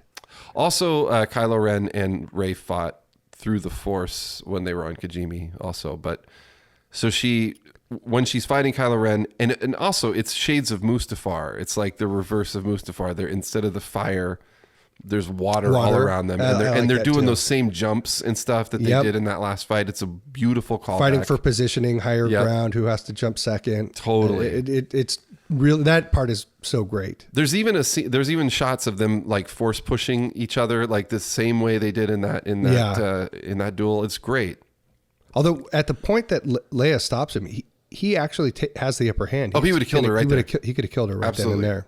She was dead. People also, they call her a Mary Sue. Oh, she's never in danger. She was dead. She was dead. And she also dies later again. But yeah, like in that fight, he beat her in that fight. Absolutely. And when he hears Leia, and then Maz says that it's going to take Leia's last bit of strength, someone asked me, like, why would Leia be, like, why would she die just from saying his name over the thing? Well, she's still, and I hate to do this to the listeners, but in a book that leads up to this, they make sure to tell you that she's never the same after her being in space thing in Last Jedi. You know, she was in a fucking coma like most of the Last Jedi. Right. So she never really like regained. She was always kind of like weaker from that. I don't know if it was just to message him. I don't know that killed her. I think she's like putting her life force into him to like whatever she's give him doing. Some of it's that taking whole the last of what she. That's a common theme in this movie, right? Like being able to give your life force to someone to either heal them or. I think that's what maybe pushes him over the balance of becoming good finally. It does. It also because because though she's good, she's putting her life force directly into him. So she's emptying herself. Yes. So that's really what kills her. It's not just that she projected herself to do like a Force voice, because she's training Rey, right? You learn that she's been secretly training and she's been a Jedi that whole time. I love that. So I don't know that it's just the book saying that like she was diminished and weakened by going out into space and then coming back in and surviving a near-death thing. That's never emptied a Jedi from their powers. Like they're always getting hands cut off and fucked up in fights. Darth Vader has got like missing limbs and stuff and was like burnt on death's door. I'll take your explanation over that one I gave. She's putting it into him. No, she's emptying herself out. Yes. Either way, I think you're right. But either way, he says before that happens, just before that happens, when they're in the throne room, he says, you can't go back to Leia. And neither can I. And he has that sadness in his face. Like he knows he's still, like Luke said in Last Jedi, your father will always be with you. And he can't shoot Leia in Last Jedi. And they picked up those character things into this movie. And, he says, you can't go back to her, and neither can I. Mm-hmm. And it hurts. You can tell. Sure. He's such a fucking good actor. He's showing you. By the way, all the acting is great. The acting is really good all around. All the characters, though, I've never had any issues with their acting. I thought they were always good actors the whole time. Some people had problems with Kylo Ren sometimes being a little bit too emo-y, but I think the acting's great. It was always good, but in this one, they're like all at the top of their game. Right. I agree. I think Daisy Ridley, including Carrie Fisher, by far the best. Like, I thought her acting in it was great. How do you did you feel like you were watching scenes from other movies being pasted in, or did you feel like it was just organically part of it? Absolutely couldn't tell. I did not feel like it was pasted in at all. That was that in itself is kind of a minor miracle. That is a minor miracle because I felt the same way, and I was so conscious of it. I forgot that was even so what did had happened. I was totally removed from that. I literally forgot after like the first shot of her. She's like holding the lightsaber, and she looks so much like she's there. And Rey says like it's impossible or something. She says nothing is impossible, and then Rey says, you're right. And nothing is impossible. And she goes to run the training course, and she has problems with the lightsaber, with Anakin's lightsaber. Right. And she has to use her staff. Right. To finish off the droid. And I'm going way back now, but right. That plays in later. It also plays into her fighting Kylo, I think, because she's not great with that lightsaber. That's correct. Like, she can do kick-ass stuff with it, like cut off a wing, but like in combat, no, she has problems. Which is she's why she has to use the staff that differently. she's had since she was. Yep. She has to grab the staff. Right. And then she eventually turns that into the lightsaber, which is fast forward. Which is great, though. But she could never, it just wasn't her lightsaber. It was Luke's lightsaber. I mean, truly, like in previous Star Wars, anything, games, movies, whatever, you're not a full Jedi until you build your own lightsaber. That's right. So she's not a full-blown Jedi until you make your own lightsaber. That's true. It's yours. Absolutely. That's part of the trials, the rituals, right. Yeah, you have to build your own. Absolutely. So she went out and got her own yellow kyber crystal. Yeah. To make her lightsaber. So Leia whispers to him, gives him her life force, gives him whatever it is that he needs, and that triggers the memory of Han Solo. So he gets to go back and make amends for that, which was been eating him up. And then she's gone. She goes to Octu. We talked about that, Luke. He lifts the X-Wing. He says, and then she pulls out the burnt Wayfinder, puts it in the X-Wing, starts going to, she goes to Exegol, and then the Resistance picks up the signal from the X-Wing. Red now 5. They know how to get there. Red 5. That was a good shout out. And they say, all right, this is what we're going to do. Now we know how to get there. We're going to go there. The ships are low in the atmosphere, which is why the horses could run on the I know. It was not the problem that they were running in space. I'm just saying, well, because people were saying, well, they're running in space. They're not. It was just a dark fucking planet. They were on the low atmosphere. That's why those ships would have trouble raising up. So they identify the thing that they can, if they knock down this transmitter thing, the ships won't be able to take off. So they go there, their skeleton crew, they're fighting and everything. And then we get the Sith troopers, who are all Sith devotees. Mm-hmm. All of their legions named after these, previous Sith lords and everything. More powerful than regular stormtroopers or clones, and there's not as many of them. Mm-hmm. There's very few, so a select few that you get to be a Sith trooper. That's right, because the rest are hiding in that basement auditorium. Well, they're not good just enough. Sitting there staring at the Emperor. A Sith trooper is a combination of a clone and a human. Mm-hmm. Okay. They're like the elite combo, So they're fighting with that, and then it's like nobody's coming. And then Richard Grant, who's awesome as General Allegiant Pride. Oh, nice. Oh, I should mention that Hux was the spy. Yeah. Which was kind of a throwaway moment, but I loved it. I loved how I'm the spy. He wasn't even he wasn't even doing it because he wanted the rebels to win. He was just doing it because he fucking hates Kylo Ren. Which is great because that's been going on since the first movie. I know. He's hated him ever that whole time. Right. And so he's literally just going to help the Resistance just to spite that guy. I love it. Right. Of all the stupid jokes they made of General Hux in Last Jedi, the Hux being a dumb guy joke that I laughed out loud at was, I'm the spy. It's like, shoot me in the arm. And then he shoots him in the leg. Right. And then Richard Grant knows it and he just kills him. So Richard Grant is now like the Emperor's right-hand man guy. And they're going through and they're fighting and they're realizing that nobody's coming. Meanwhile, Rey is going to face the Emperor. They already had their little thing on when they had to go on. They got the Millennium Falcon got tracked into their ship, and they had to run around. And Rey does the mind trick on people, and that's when Kylo Ren tells Rey that we're a dyad in the Force. Mm-hmm. We are two most powerful Force wielders, and are connected somehow. And they are connected well because the granddaughter of Palpatine and the granddaughter of Skywalker are one in the Force. Plus they had their mind bond thing in the Force Awakens. They 100% confirm that at that point then that Anakin was born from some Force maneuver that Palpatine was able to do, where he's able to, through the Force, impregnate Anakin's mom. Yeah. And through the Force and able to impregnate someone to have Rey. They're kind of related. Rey's parents. They kiss. They're kind of Rey's related. Parent. It's another incestuous. They're not. No, because that's just like. Because it's all through the Force. It's all through the Force. I don't know if all of it's through the Force. But maybe the other one, when he was a senator, he had a wife. They didn't say that he didn't have a wife. He could have gone down to the Coruscant clubs. Right. There's no stopping him. Well, he could have just had a wife. She just wasn't in the movie. I think he had too many things to do to have a wife. I mean, he was also evil, so he probably had like a harem. Yeah, he probably had a harem. Or something. Whatever. You know, one way or another. I mean, it's conceiving a child. Hopefully it was that started before he got all. Yeah, that's what I'm hoping. Gross. Is that whomever is had to do that? was That's the horrible. grandmother did not have to deal with the post lightning faced Palpatine.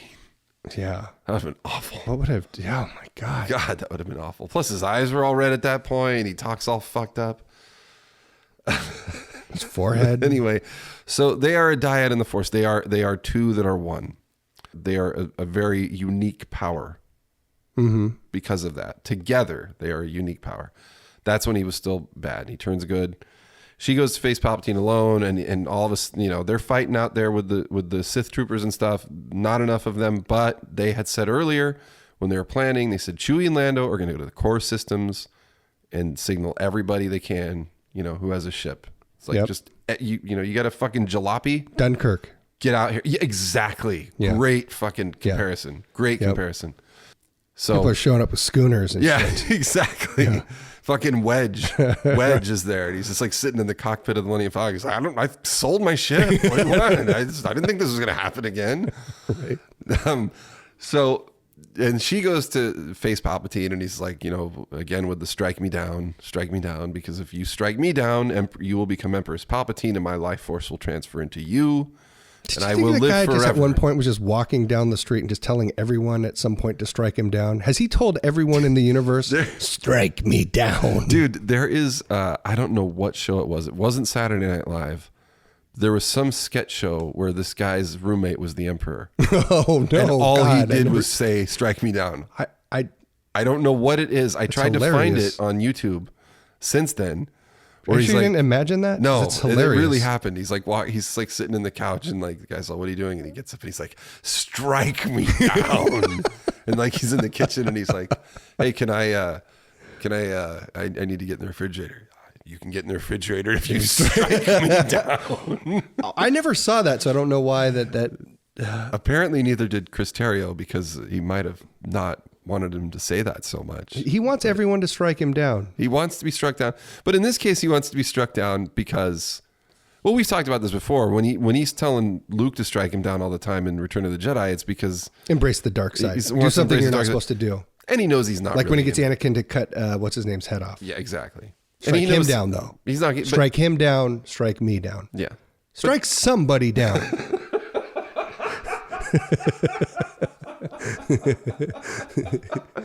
What if the Sith Eternal started chanting, strike him down? Sweep the leg. Sweep the leg. I'm going to get a shirt that says strike me down. You should. I don't know why I don't already have one. Well, you don't have Darth Vader waiting to protect you as soon as someone tries to strike you down, or that you're going to inherit their life force. Yeah, transfer. He's trying to get her to hate, to embrace her dark side, as he always is. And Kylo Ren shows up, but now he's Ben Solo, and he stole a TIE fighter he found a TIE fighter on the dead Death Star. They show a TIE fighter. Some people have complained, like, how did he get there? We got a TIE fighter. He's got the fucking, like, an unlimited amount of force power. Exactly. This guy can do Find shit. fucking half a TIE fighter and put it back together. It's not... He comes on an old TIE fighter. Rey comes on the old X-Wing. Yeah, Come on. I know. That's what I'm Doesn't saying. like that. Well, and also, yeah, it's explained. But when he comes in, Adam Driver does something that I noticed. I think I've seen it 4 times. I've seen it 4 times now. Adam Driver does a couple of things that are so fucking Harrison Ford. Did you notice that? Like, he hits... First of all, like he's just different, right? Now that he's good, like he falls and he hits the rock different. and he's like, ow. I know. No. But then he gets He's such a down, good actor, and he has a gun. He's running with his gun pointed up like Harrison Ford. And then when he finally gets the lightsaber after he's been getting his ass kicked, he does this little move like this. All right. Do you know what I'm talking about? Now that you say it, yes. He's like, okay. I've only seen it twice. It's such a fucking Han Solo thing to do. And he's noticeably different. It's awesome. He's a so fucking good actor. Yeah, he is. I love that guy. He's so noticeably different so quickly in it, but I was sold on liking him.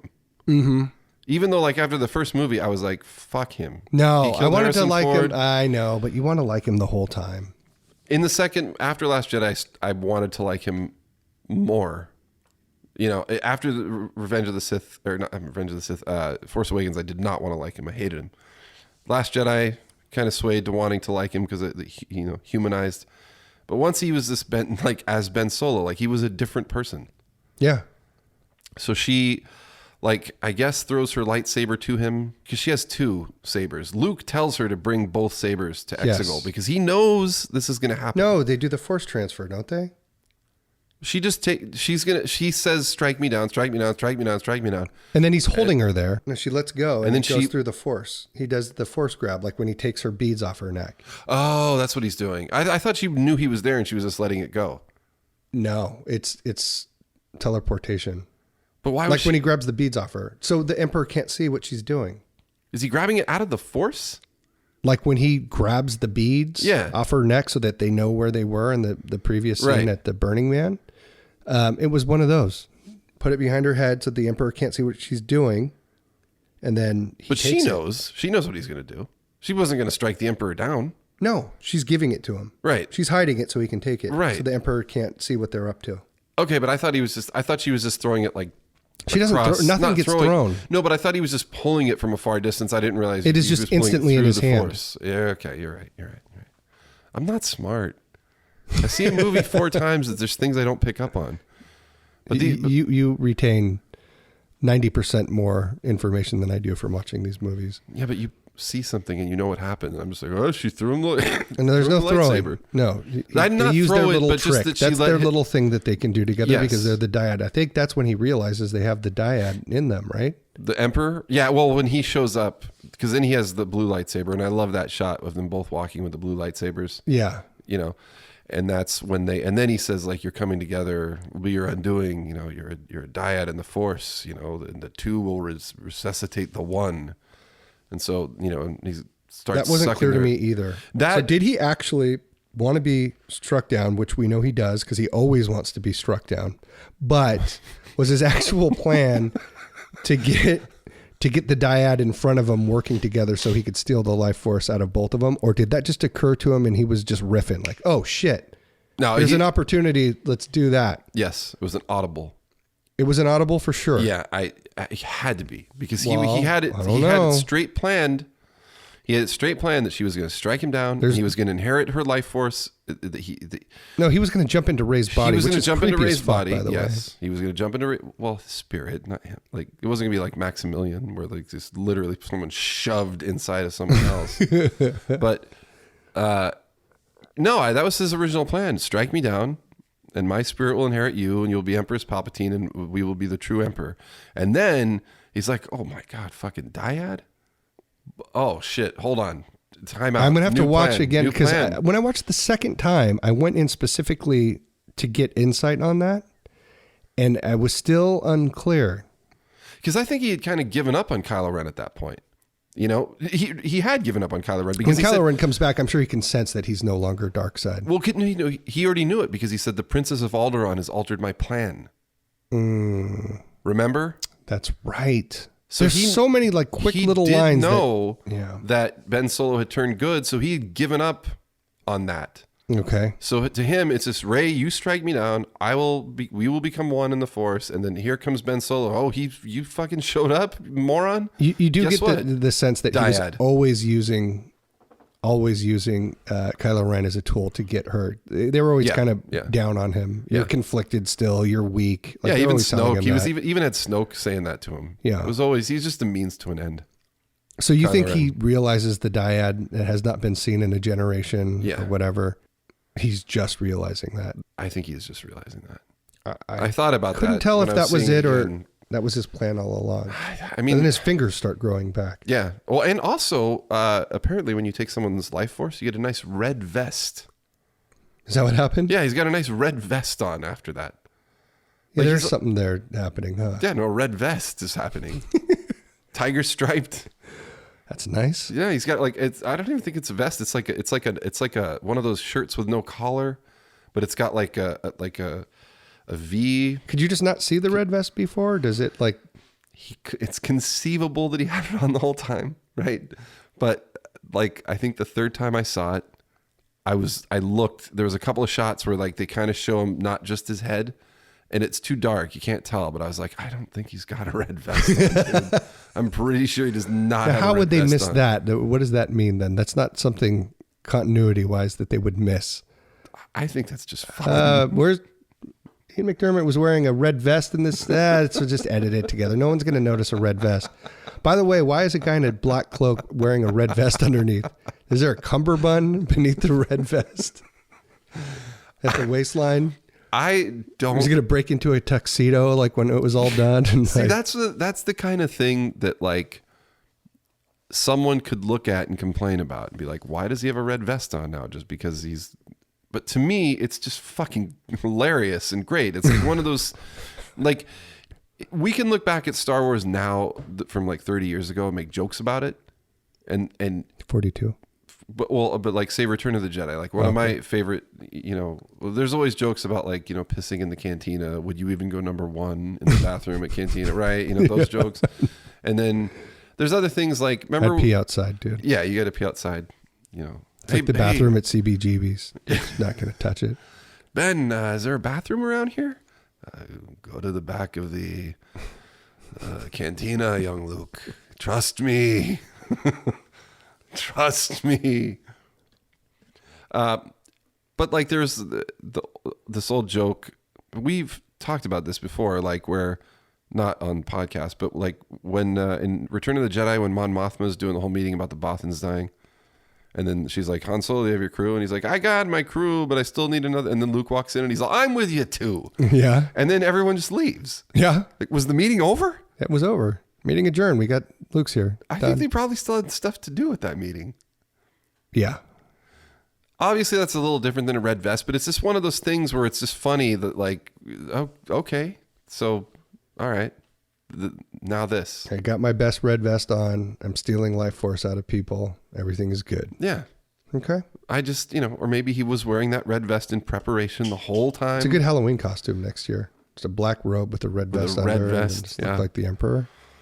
Maybe he had it on the whole time. The Sith Eternal All right, so brought him a nice red vest and said, hey, you're going to need this when you come back to life. And he was like, I'm not. I'm going to inhabit Rey. I don't need a red vest. And they said, hey, you never know if a dyad's going to show up, dude. Have a fully red restore vest. you. You do not want to not have a red vest on if you're fully restored. What kind of fucking Sith Lord are you?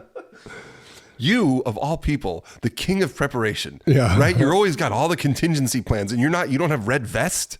Come on. There's an edit that is like on the editing room floor. Digital film doesn't happen. But anyways, where like you can actually see him pulling like the red vest out from behind while stuff is happening and putting it on while all this stuff is happening. Just kind of slowly, like one hand reaching back, grabbing. It's like in a bag. You know when they showed the shot of his fingers coming back? What if they showed a shot of a red vest just forming out his body? You see these threads just coming up. Someone's his life chest. force, like someone had to die for this vest. Do you like it? Sorry, I had a bit of a cold. I'm getting over This it. I vest can't be was laughing made too from hard. Rey's right foot. Ray or like Ben and Ray look and they're kind of just missing pieces of clothing. Just random, like, okay, anyway, so he's got a red vest now. He's coming back to life. Now he has the power of all the Sith in him, and when he does that, then he opens up the big thing, and sort of like Return of the Jedi tells Rey, like, you're running out of time, Right. and all that. After he throws Kylo into the hole, Right. So as I fell, so shall the last Skywalker. Mm-hmm. I love that. Mm-hmm. And then Kylo's gonna live, because when you fall in a pit in Star Wars, you live. Except for Boba Fett. So far as we know. Right. I still think that was his cape at the end of that episode of Mandalorian. Probably not, but that's what I think. Yeah, okay. Because it was on Tatooine. Yeah, I know. It's on Tatooine. Yeah. It's where he fell into the hole. Yeah. Goddamn jetpack. Just get the fuck out of that hole. All right. Well, anyways. So one of my favorite shots though is when he does that and he opens up his moon roof or whatever, so she can look and see that they're losing the fight. There's a shot where you can hear the people like panicking, the radios of the ships, right? The rebel pilots like panicking. You can hear it. Yeah, it's really good. It's well done. Good. And just about as they're running out of hope, here comes Lando with the whole fucking galaxy. Yep, the schooners, just everything, everything, yeah. Rowboats, yeah, people on fucking people just on foot, right? Like, I love that shot. Me too. It's just great. Then I love that whole idea, and then they show Richard Grant's like, what is this? They don't have a navy, and the guy's like, it's just people. Just people. I love that. Yeah. If I told you, Charlie, this like before the trilogy even came out, and I said the whole saga is going to end with all of the Sith inhabiting Palpatine, all of the Jedi inhabiting Rey, and the whole fucking galaxy is having a space war up above it. Are you not going to take that? Are you not entertained? Don't you agree? Hey man, that is good stuff.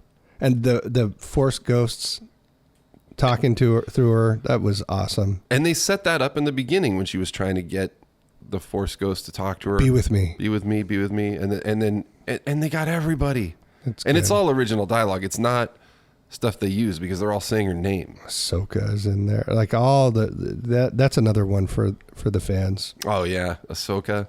Yeah. And then Hayden Christensen gets a line, and I even noticed that they don't. There's a lot of like the voices are crossing each other over, and there's a lot of reverb on them. The one line you hear that cuts through the reverb and is not echoing or anything is Hayden Christensen saying, "Bring balance to the Force as I did, Rey." Which people, Darth Vader's act of sacrifice was meaningless because the Empire came back. No, the Force was in balance for decades, and right. Then he's just telling her, "Hey, you got to do it again. Doesn't last forever. It does not last forever. Force is never always in balance." It's not, and it's not in balance at the end of the movie either because the light side wins. Talk about that. Well, I love talking about that. Because the transfer of life force from Leia to him and then him to her. So really, is she now Princess Leia? She's all of it. She's I know. Rey Skywalker now. Yeah, that's right. For literal reasons almost because he transferred his life force. So after watching it the first time, and you helped me out with this one, I thought she was just saying that because that's her adopted family. They are the ones who taught her. They were her role models, and she's modeling herself after them and their sacrifices, and so she's Skywalker. But she's also literally now Skywalker because she has their life force. Yeah. Or at least Leia's life force and some maybe Ben's in her.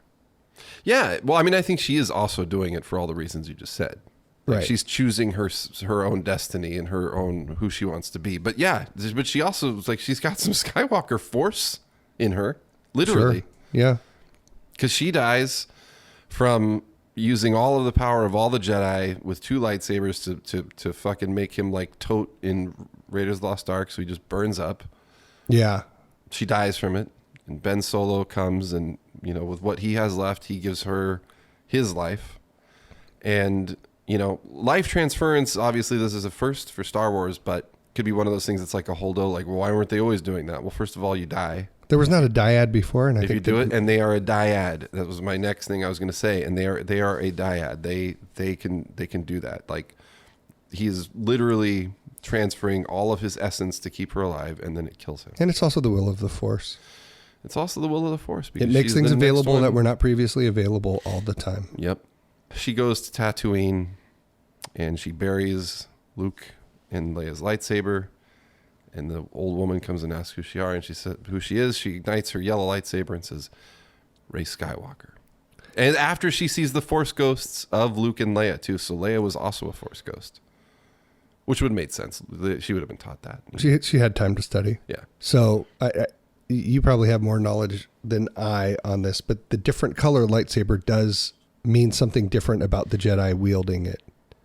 It means that they are a different type of Force practicer. Like blue, I think, is a warrior, like more of someone who's practicing the warrior part of the art. So that's like another thing that is set up in books, in video games, and outside canon. I can't believe I said the fucking word, but different people, it's not just like the same source of the Force and then they can just do different degrees of exactly the same thing. People have different specialties. They have different disciplines they follow within the Force. Different color lightsabers is a part of showing what type of Jedi they are. Right. So green is kind of warrior, but it's more like the study of actual, the physical practice of the Force. That's why Qui-Gon has a green. That's why he's so green. He's green for sure, because like he's more of a studying and using the actual living Force for other things. Whereas blue is going to be more of your great swordsman. Yep. Yellow is, I don't know if it's like a custodian of the Force or like a historian of it or something, or I think it's a historian of the Force.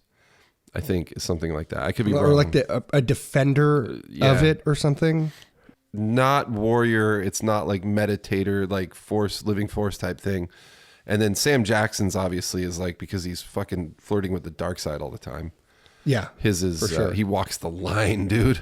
Yeah. That's why his is purple, because it's warrior and then it's like almost borderline dark side. Which is another reason for anyone listening to this, you really should watch the Clone Wars, the Rebel stuff. There's so many good things that you learn about it. It makes like the bigger story, like the movies, better.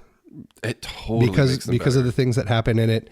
It makes a lot more sense of why Anakin just randomly turns dark side within 2 seconds in the movie. Right. Again, if you want to talk lazy storytelling. I mean, that's the worst thing that happens in any Star Wars movie. So that was what I was going to ask you. Now you can rank them by like the series. Where do you put this one? The last one is unfortunately Solo, and I'm sorry. Solo. Oh, you're going movie.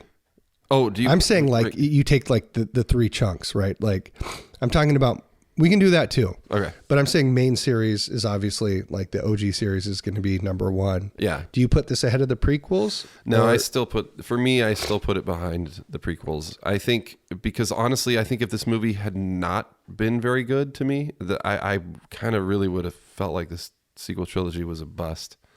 I think this one, because of all the stuff that's somewhat promised in Force Awakens, and then what is good about The Last Jedi, which there is much to celebrate, like I said, and then this one, when you put those three together, like it is, like it's messy and stuff like that, but it makes it very good to me. Now, which ones? The prequels? The new ones. The new ones. But the prequels, I just love the prequels. Is that because they're just older?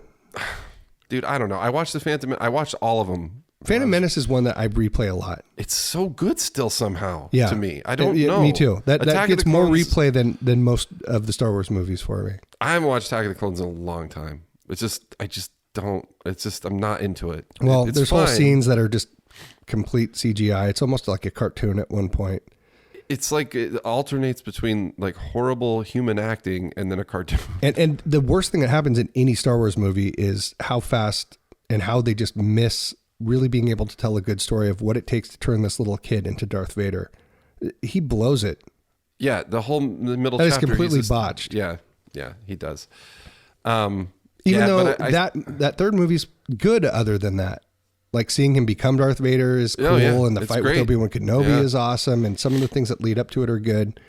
I think that's the biggest disappointment in the entire arc of the whole thing, is seeing how this guy becomes Darth Vader. Yeah. And just like a couple bad dreams, some issues with his girlfriend and his mom, and the fucking roof comes off, dude. It starts killing children. It starts killing children. Like, after just, all right, fine, I'll do it. I don't really want to, but if you're going to really help me protect her, I'm going to kill kids to, like, it's the worst thing that happens in any Star Wars movie. It's borderline unforgivable. I agree. Which is why he had to end up selling the series to Disney. is because of how badly he did it. But even though people there's so like many that great movie moments, more than the other prequels, though. The third one, Yeah. Even with all of that, I mean, people just because hated there's so many first cool two. things that happen. No, the first one was the better of all. Oh, of I those, agree. like. I think the first one is one of the best Star Wars movies. I don't know if I put. They're pretty close. This and the prequels. Yeah.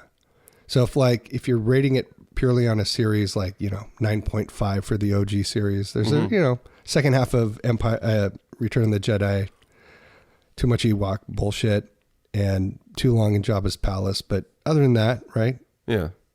Return of the Jedi's got some great stuff in it. Sure. You don't give it a perfect 10, but like it's I actually have best it of pretty three. low on my list. That one. that what Return of the Jedi. right. But I'm just saying not- like is the original series. Is Yeah, like yeah, it- I get you as a series. And are these both like 7s? If that's like a 9.5, or if you're going to do it in context of Star Wars, well, then the original one gets a 10. Right. We'll give the original a 10. Yeah, I'd give this one a 7. I'd probably give the prequels an 8.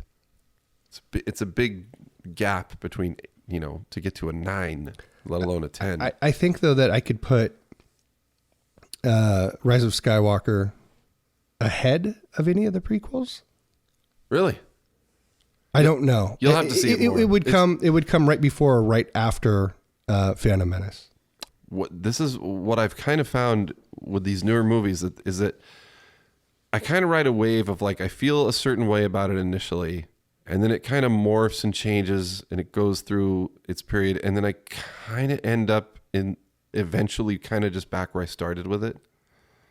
Like The Force Awakens, I really liked it, but there were things like I thought about, like, I don't know, the pacing didn't feel like Star Wars-y to me, and there was this kind of a J.J. Abrams aspect to it that was obvious, but then I loved this and I loved that. And then like I really loved it. And then it came down a little bit and I was kind of like, I don't know, maybe it's just a rip off of episode 4. And then it kind of went back up again.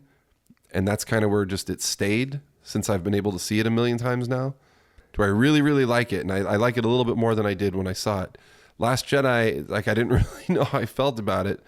And then I tried to like it because there's a lot to like. And I went back and forth and back and forth. And I'm still kind of just back to the point where I'm just like, it's okay. Yeah, There's maybe plenty the to like. prequels. I don't think there's anything cooler in any of these sequels than like Obi-Wan Kenobi fighting General Grievous, Sure.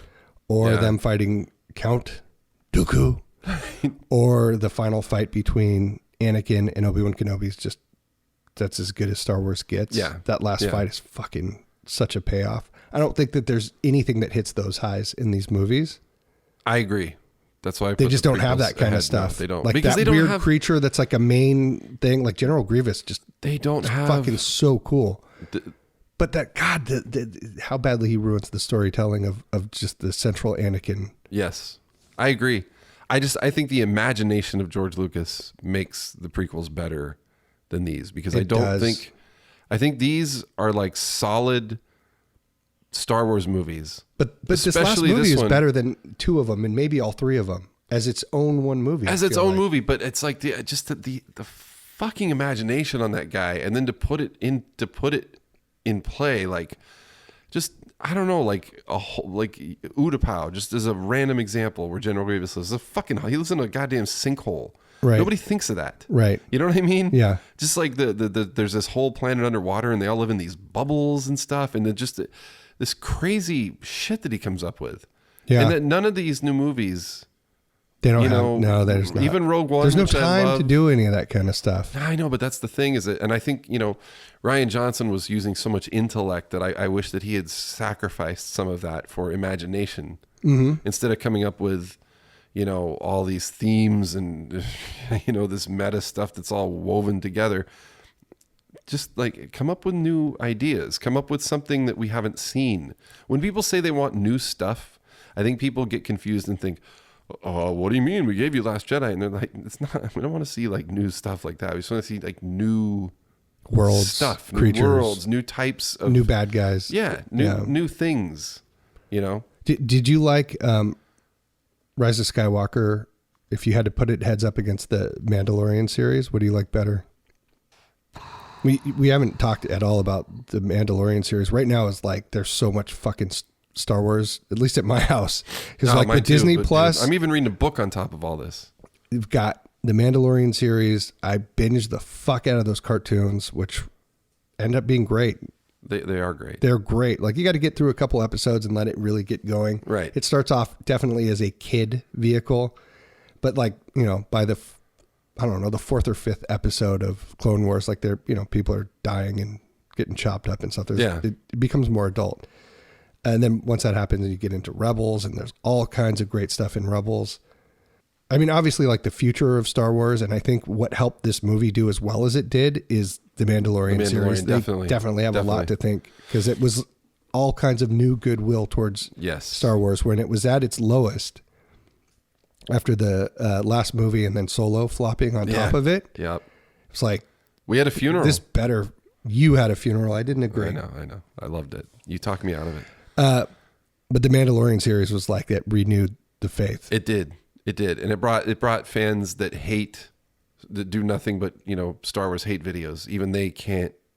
There's always going to be people that bicker about. I've seen some negative stuff on Mandalorian, but fuck those people. Well, that's what I think about. It's a quiet, small minority. There's not really much you can. No, there's not much to. There's not. I mean, there's people that whine about it because they can just find reasons. But I feel the way I feel about Mandalorian is the way I feel about this movie, which is just that, like, I love it. It makes me feel complete Star Wars. You know, because they were both written by insiders. Yes, and that's something that they can never fuck up again. Is like, here's a new director and they can tell their own story with this one episode or this one vehicle. Fuck that. They need to have a centralized voice like Dave Filoni or what's his name who wrote Chris Terrio. Yes.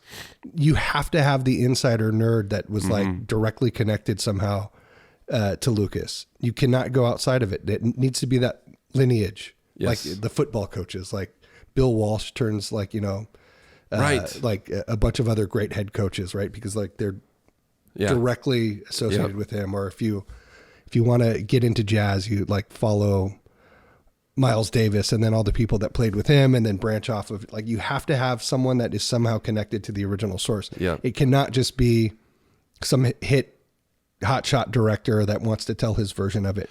If you don't have like that insider knowledge and people that are very, very close to all the backstories, the side stories, the lore, people that read all the fucking books that you read, it just does not work out. Nope. And that's one of a mistake that they kept making still. And they were like, we're going to get Benioff and Weiss from Game of Thrones to make a movie. Fuck that. No. I was like, about what? What's the movie? Right. Before you tell me, no, stop just looking for directors. Right. Stop director shopping. Nobody gives a shit. We're going to have fucking Marlon Brando's going to direct a movie. What? Like, it doesn't matter. Like, tell me, like, okay, we've got, you know, who's another perfect example of that is Gareth Edwards, who did Rogue One. I know he didn't get fired, but I know he had to have like a kind of like a wolf Harvey Keitel guy come in and kind of clean it up because he's, I guess, like not super organized in his mechanics of directing. But Rogue One, as coming from someone who loves Star Wars, it's so obvious. Like we talked about that on our Rogue One podcast. This is a guy that went for his 30th birthday to sleep at Luke Skywalker's house in Tunisia. Right. You know what I mean? That's the people that have to. Yes. They don't have to even be the director, but they're the ones that are like the producer that is in charge of the arc of the story. Right. That they're going to do. I don't know how much Solo had that or not. I think that was another. No, it had the guys who directed fucking 21 Jump Street. And that wasn't that, but they directed some, I don't know, some comedy. And they brought them in. Yeah. And then they had to bring in Ron Howard, who's just like, Ron Howard, dude. He's a great director. You know, he did the best he could. Solo to me is a very watchable movie, but it's just that got unfairly. Yeah, bashed. I think if that movie had come out in isolation, I don't think people would have hated it. I think it didn't really get bad reviews or anything. Just nobody went to see it. Yeah, bad timing. Yeah, we talked about that. Yeah, and so stop looking for directors and get people like Jon Favreau pitched The Mandalorian to Kathleen Kennedy. Kathleen Kennedy didn't go out and find some hot shit director and say, do you want to do a Star Wars movie? Fuck yeah. All right. I think they realized their mistake because they got Filoni to do it. They got Filoni to Mandalorian, and they got Deborah Chow's doing Obi-Wan. obviously Filoni's doing the next Clone Wars series, which also comes from the next season of Clone Wars is in February, the final season. But a lot of that is stuff that they already had done at the time, so they're just finishing up. But yeah, well then that's it. That's all we know for now. We don't know. So after that. so maybe let's recoup our $4 billion investment rush to just get the latest hot shot is done, and let's leave the storytelling to the nerds that actually understand that universe thoroughly. Yes, I think we're gonna and get look to at how now. well Mandalorian is done because of it. Oh yeah, it's because it's got fucking Star Wars coming out of all of its pores. Every shot feels like I think that some of my backtracking on this last series of movies happened because of watching The Mandalorian, where you're like, this is what a Star Wars thing looks and feels like. Right. And it made me realize that there wasn't enough of that in any of these three movies. Even this last one. Well, to be fair, though, it feels like something different. That feels like, other than how good it looks and how new it is and stuff, this could have been made 30 years ago. To be fair, though, Mandalorian still takes place close enough to the end of the Empire to where there's still stormtroopers, and there's still TIE fighters, and you can still do biker scouts. And you're not bogged down with the main story and all these things that you have to tie in. I get that. You don't have to do the Force. You don't have to do all that. What it looks like, too, I know, but I'm just saying, once you see it in that format, you can't unsee it. Right. And then wish that these three movies didn't have more of that kind of shit. Well, I thought Rogue One had that. Rogue One does have that. I mean, Rogue One's great. That's a top 5 Star Wars vehicle. It's right? my top 3rd movie, and it stayed there for a long time. Rogue One, I think the way I felt about Rogue One when I came out of it is the way I felt about this one, and my feelings about Rogue One have never changed, and I feel that feeling when I came out of this movie. There was no this, that. I just came out happy. I came out feeling like a worthy ending. I felt good about it. I felt on a high, and every time I've seen it, it's been like that. And so it just makes me really happy because I know that 2 years from now, Rise of Skywalker to me will be where it is now. Well, I'm not going to have this fucking back and forth mental gymnastics with it for the next 2 years. It is. Think of where we were a year ago. Star Wars projects getting shelved. You fast forward just a year later, what a difference it makes. This movie got legs, right? It didn't open as well as any of the other ones, but it's sustaining. The last Star Wars video game, Fallen Order, was fucking awesome. Everybody loved it. Disney Plus is giving direct access to all this Star Wars stuff that you could just in one place watch the cartoons, you can watch the movies. And that's generating interest all over the place. That's getting interest back. So, and then The Mandalorian on top of it, and this movie, Obi-Wan Kenobi's coming out. They're going to Star Wars is alive and well. In my household, I've been nothing but Star Wars. I was either playing the video game, watching the movies to get ready for the new movie, or watching the cartoons. Nonstop. No, I've been the same way. I'm fucking ass deep in Star Wars, Bill. You know what I'm going to be doing when I drive home from here, Charlie? Listening to Master and Apprentice on Audible. Wow. The new Claudia Gray, it's newish Claudia Gray book about Obi-Wan and Qui-Gon. Really good stuff, which, by the way, Pop Talkin' Aliens is brought to you by Audible. And you can get a free 30-day trial by going to audibletrial.com/poptalkinaliens. Free trial, 30 days, get a free book, get Master and Apprentice. If you've been listening to us this whole time about Star Wars, sitting on standby. Dude, get Master and Apprentice. And by the way, another reason for it is because the performance of it is amazing. The guy who does the voices, his name's Jonathan Davis. He does the fucking Liam Neeson that will Korn lead singer? No. Okay. I don't think so. He does a Liam Neeson that will knock you on your ass. He does a great young Ewan McGregor. It's a great book so far too. Can I also rank the fanfares? The opening fanfares? Sure. Because I've been thinking about this a lot. You could do whatever you want. Now that we're done, here's what they are. No opening fanfare of Star Wars is perfect. Some of them have better aspects than others. Some of them, the performance, mix. Sometimes, he has played with the arrangements over the years. It's a little bit different here and there, right? But the best overall fanfare is Rise of Skywalker. The second best overall fanfare is The Last Jedi. The third best is the original New Hope. Fanfare. I'm just talking about opening fanfare. Dun, dun, dun, dun, dun, dun, the opening titles, opening crawl. It's Rise of Skywalker, Last Jedi, Episode 4. Next is the prequels, which all use the same one, which I hate. Because they all have their own character. You know, when you listen to the first three, they all have very different characters. And even these ones are different. So we got Rise of Skywalker, Last Jedi, original, then all of the prequels, then Empire Strikes Back, Force Awakens, and then dead last is Return of the Jedi. Force Awakens and Last Jedi are the worst fanfares. Really? Return of the Jedi is the worst fanfare. Is it? It's just all trumpets. I swear to God, the trumpet section went in after they finished mixing it and remixed it. Like, what is happening? It's shrill horns, dude. And you're talking like the first 30 seconds of each movie. Huh? Yeah. Yeah. Well, it's a little long. It's like a minute, but whatever. It's a big deal, though. The fanfare. Of course it is. Yeah. I've just always, even from as a kid, I always loved like the differences. This is your favorite one. It's the best all around. Okay. Mix, performance. There's enough of what's going on. There's other ones like that do what about things overall better. Score? Is it similar?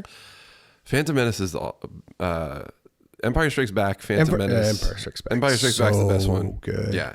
Empire Strikes Back, and then Phantom Menace, and then Episode 4 to me are the three number 1, 2, 3 soundtracks. You? It's definitely Empire's the best. Yeah. So that's the one. Like I think I even had a playlist of them. We've talked about that before. Yeah. And it would always go back to Empire stuff. Like if it got replayed, right? It was always that. Asteroid Field's the best. Asteroid Field is one of the top ever. Yoda's theme is on there. Obviously, the Imperial March. I mean, you can't lose. It's the best one.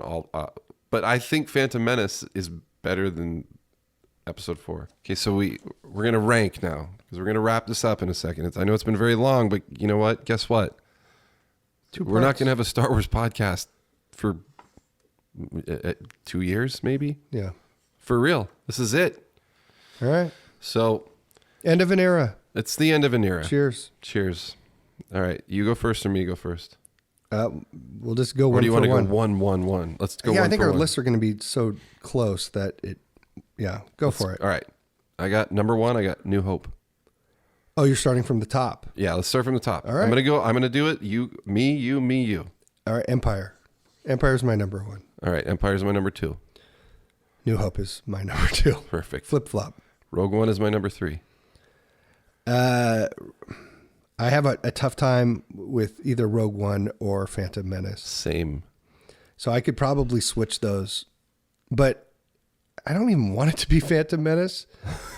But it just is. Like when I go to watch a Star Wars movie, I go to that one more often than almost any other movie. Dude, who can just watch pod racing and who even thinks of that, let alone executes it like that? The sounds, the cuts. It's the first time you're seeing like the Jedi Order and all its glory and stuff. It's great. I think it's probably, I'm going to switch because I actually wrote down Rogue One, but I'm going to put Phantom Menace in that spot for number 3. All right. I'm going Rogue One with my number 3, but I often have that same struggle as you do. Number 1 has popped up into 3, in position 3 before, but right now Rogue One's been holding pretty solid on that. All right. Well, mine's Phantom and then Rogue One. All right. And then I got Phantom as number 4. What's your number 5? Revenge of the Sith. Really? Yeah. You know, it would have been, it's just, that's when he kills the younglings. I can't put it there. I totally, if they would I don't blame have had you. him transfer, going to the dark side just a little bit better and managed it. Seeing the cartoons has helped support why he was turning and how he was turning, and it gives it more time to happen. I can't put it there. I'm going to go either Jedi or Rise of Skywalker. All right. Just because it's new and I've just seen it and I'm excited about it, and this might change in a year. It'll probably be slightly different. I'm probably going to go Rise of Skywalker 5th. Okay. 5th for me. 2, 3, 4, 5. That was Revenge of the Sith. I'm going to go Rise of Skywalker 6th. I'm going to go Return of the Jedi 6th. All right. 7th, I go 7, Force Awakens. I'm going to go Revenge of the Sith there. 8th, I'm putting in Return of the Jedi. Ooh, boy. I know it's controversial. really I put didn't it so low, but Bill. I just don't. It's just hard for me to watch that one, man. I don't know. I don't. I that's another one I like to go back and watch. I can't. I mean, I just maybe the second half. If only for the Princess Leia bikini, dude. Well, I can just look at pictures. For 8th, I guess I'll go Force Awakens. Okay. For 9, I'm gonna go Last Jedi. Well, I have Attack of the Clones, but I could actually flip flop. Attack of the Clones and Last Jedi. So you have those 9, 10. You have that's my 9, 10. Yeah, Attack of the Clones, Last Jedi, but I could flip flop it. I could do the same thing. I have Last Jedi 9, Clones 10, but I could go either way. I give it to Clones because there were so many fucking cool things that happened in Attack of the Clones. You know, I'm going to give it to Clones because I was just thinking about like Jango Fett and stuff. Yeah. I'm not giving enough credit to that. Exactly. You're forgetting how good that was. You know what you're thinking of? You're thinking of that stupid clone battle when they're in the sand where she falls off the transport and is totally passed out and then just gets up and walks away like nothing happened. Yeah. Full shots of it being all CGI and but you know what? That's like there's a really bad 20 minutes in there. Yeah. That's just fucking awful. It was also groundbreaking because that was the first digital movie ever. So once again, Fine. No, but you're right. Though you're right. I'm only thinking about that and like him being in the front of the fireplace. If I go back and watch that, it might even get all the way up to 8th. Wow. And beat Force Awakens. It might. Nah, probably Force Awakens. That might be Force Awakens for me too. I'm gonna have to watch it again. I haven't watched it in so long. I've written it off. I'm gonna rewrite it back. I'm gonna do a marathon. I have watched it recently because I watched all the movies leading up, but it was like that was the one I paid the least attention to it. Yeah. You know what I mean? Like I was watching one a night kind of, and then that one I was like doing other stuff. I was looking at my phone all the time. Yeah. And then Last Jedi Solo. Same. All right, so I'm gonna do that too. So we're basically the same. It's just where we put Return of the Jedi. We both got Rise of Skywalker right in the middle there. Rise of Skywalker is not middle for me. I have it at 5. You have it at 5. I have it at 1, 2, 3, 4, 5. I have 6. I have it 6. It's in the middle. Yeah, I could switch it. That might flip flop. But it's right. It's 5, 6, right in the middle. I feel bad putting Solo last all the time. So do I. I just feel like it doesn't deserve just to be shoved in there all the time. It's like I feel like it just shouldn't be on the list.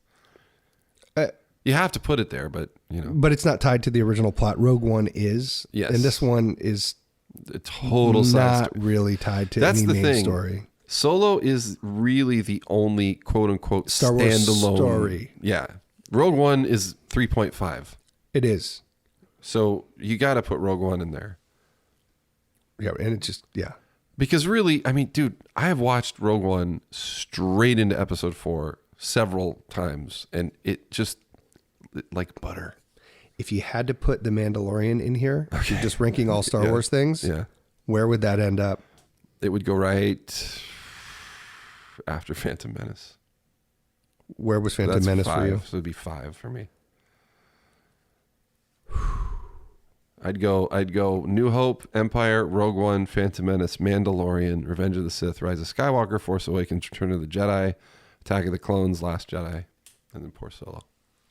I think I would have it probably around 5 as well. It's so good. And maybe 4. Maybe 4, Bill. Can I tell you how much in love with Gina Carano I am now? I might like it better than Rogue One. Really? I don't know. And I have Rogue One at 4. I have to. No, I mean I put The Mandalorian way up there, dude. I just like I want to binge the whole thing in one sitting and watch it like as a movie, and try to experience it that way, and then kind of fold it into the rest of them. Yeah, and it's barely even gotten into like the full plot and story. There's like just a bunch of vignettes that kind of give you. You could almost watch it as a 1, 2, 3, 6, 7, 8. You could take you could watch it 1, 2, 3, 7, 8. You could take 4, 5, and 6 out of that show. Oh, sure. Yeah, you can. Maybe not. Yeah, no. 4 would be harder because he meets Gina Carano, but like they could do it in like a half a scene to like they could have fused it together into another episode. Because like the episode where he goes to Tatooine, you don't need not a lot of plot is pushed. None in that one. But it is the ultimate in just getting to just be in the Star Wars universe and just watch things happen. Yes, it's like, let's not just hang worry out here. about any side stories and subplots and who's related to who. Right. Just like, you want to be in Star Wars for 30 minutes, here you go. And I like the idea that, Mos Eisley is a ghost town now. Yeah. I love that. Right. The Mos Eisley Cantina, which used to not allow droids, is now run by droids. That's and they're just cleaning glasses and shit. There's like nobody even in there except that idiot. The only thing I hate about that episode is that guy. I can't stand that guy's like acting and stuff. Yeah, I don't like that guy either. I don't know why they had But like, you got to think to that like guy. the Bill Burr episode. The Bill Burr episode's great. The last episode. Though the last two, the first God. 3 and the last 2 are just ridiculous. They're so good. They're ridiculous. You could totally take out the middle ones. Yeah. They're good. I like them. But they could just be its own like episode by itself. That's what I imagined that the show was going to be. Was just those every week. Well, You test meet what Bill works. Burr, you go meet this guy, you go to this planet. They might come back, they might not. Yeah. You get more a sense of what his ethics are, who he is a little bit, like who he will kill and who he won't kill, and when he'll follow the creed and when he won't. I'm glad you brought that up because I was going to tell you something about when we were just talking about the lessons for kids and stuff.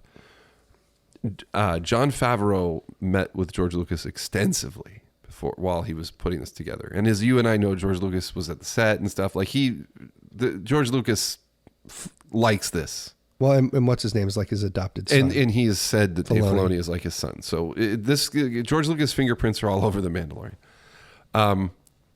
Just in terms of probably like as an advisory person, right? But Jon Favreau said that, one of the things that George Lucas was really strong about with him was that like, you have to, it has to appeal to kids, not little children, kids, young adults, right?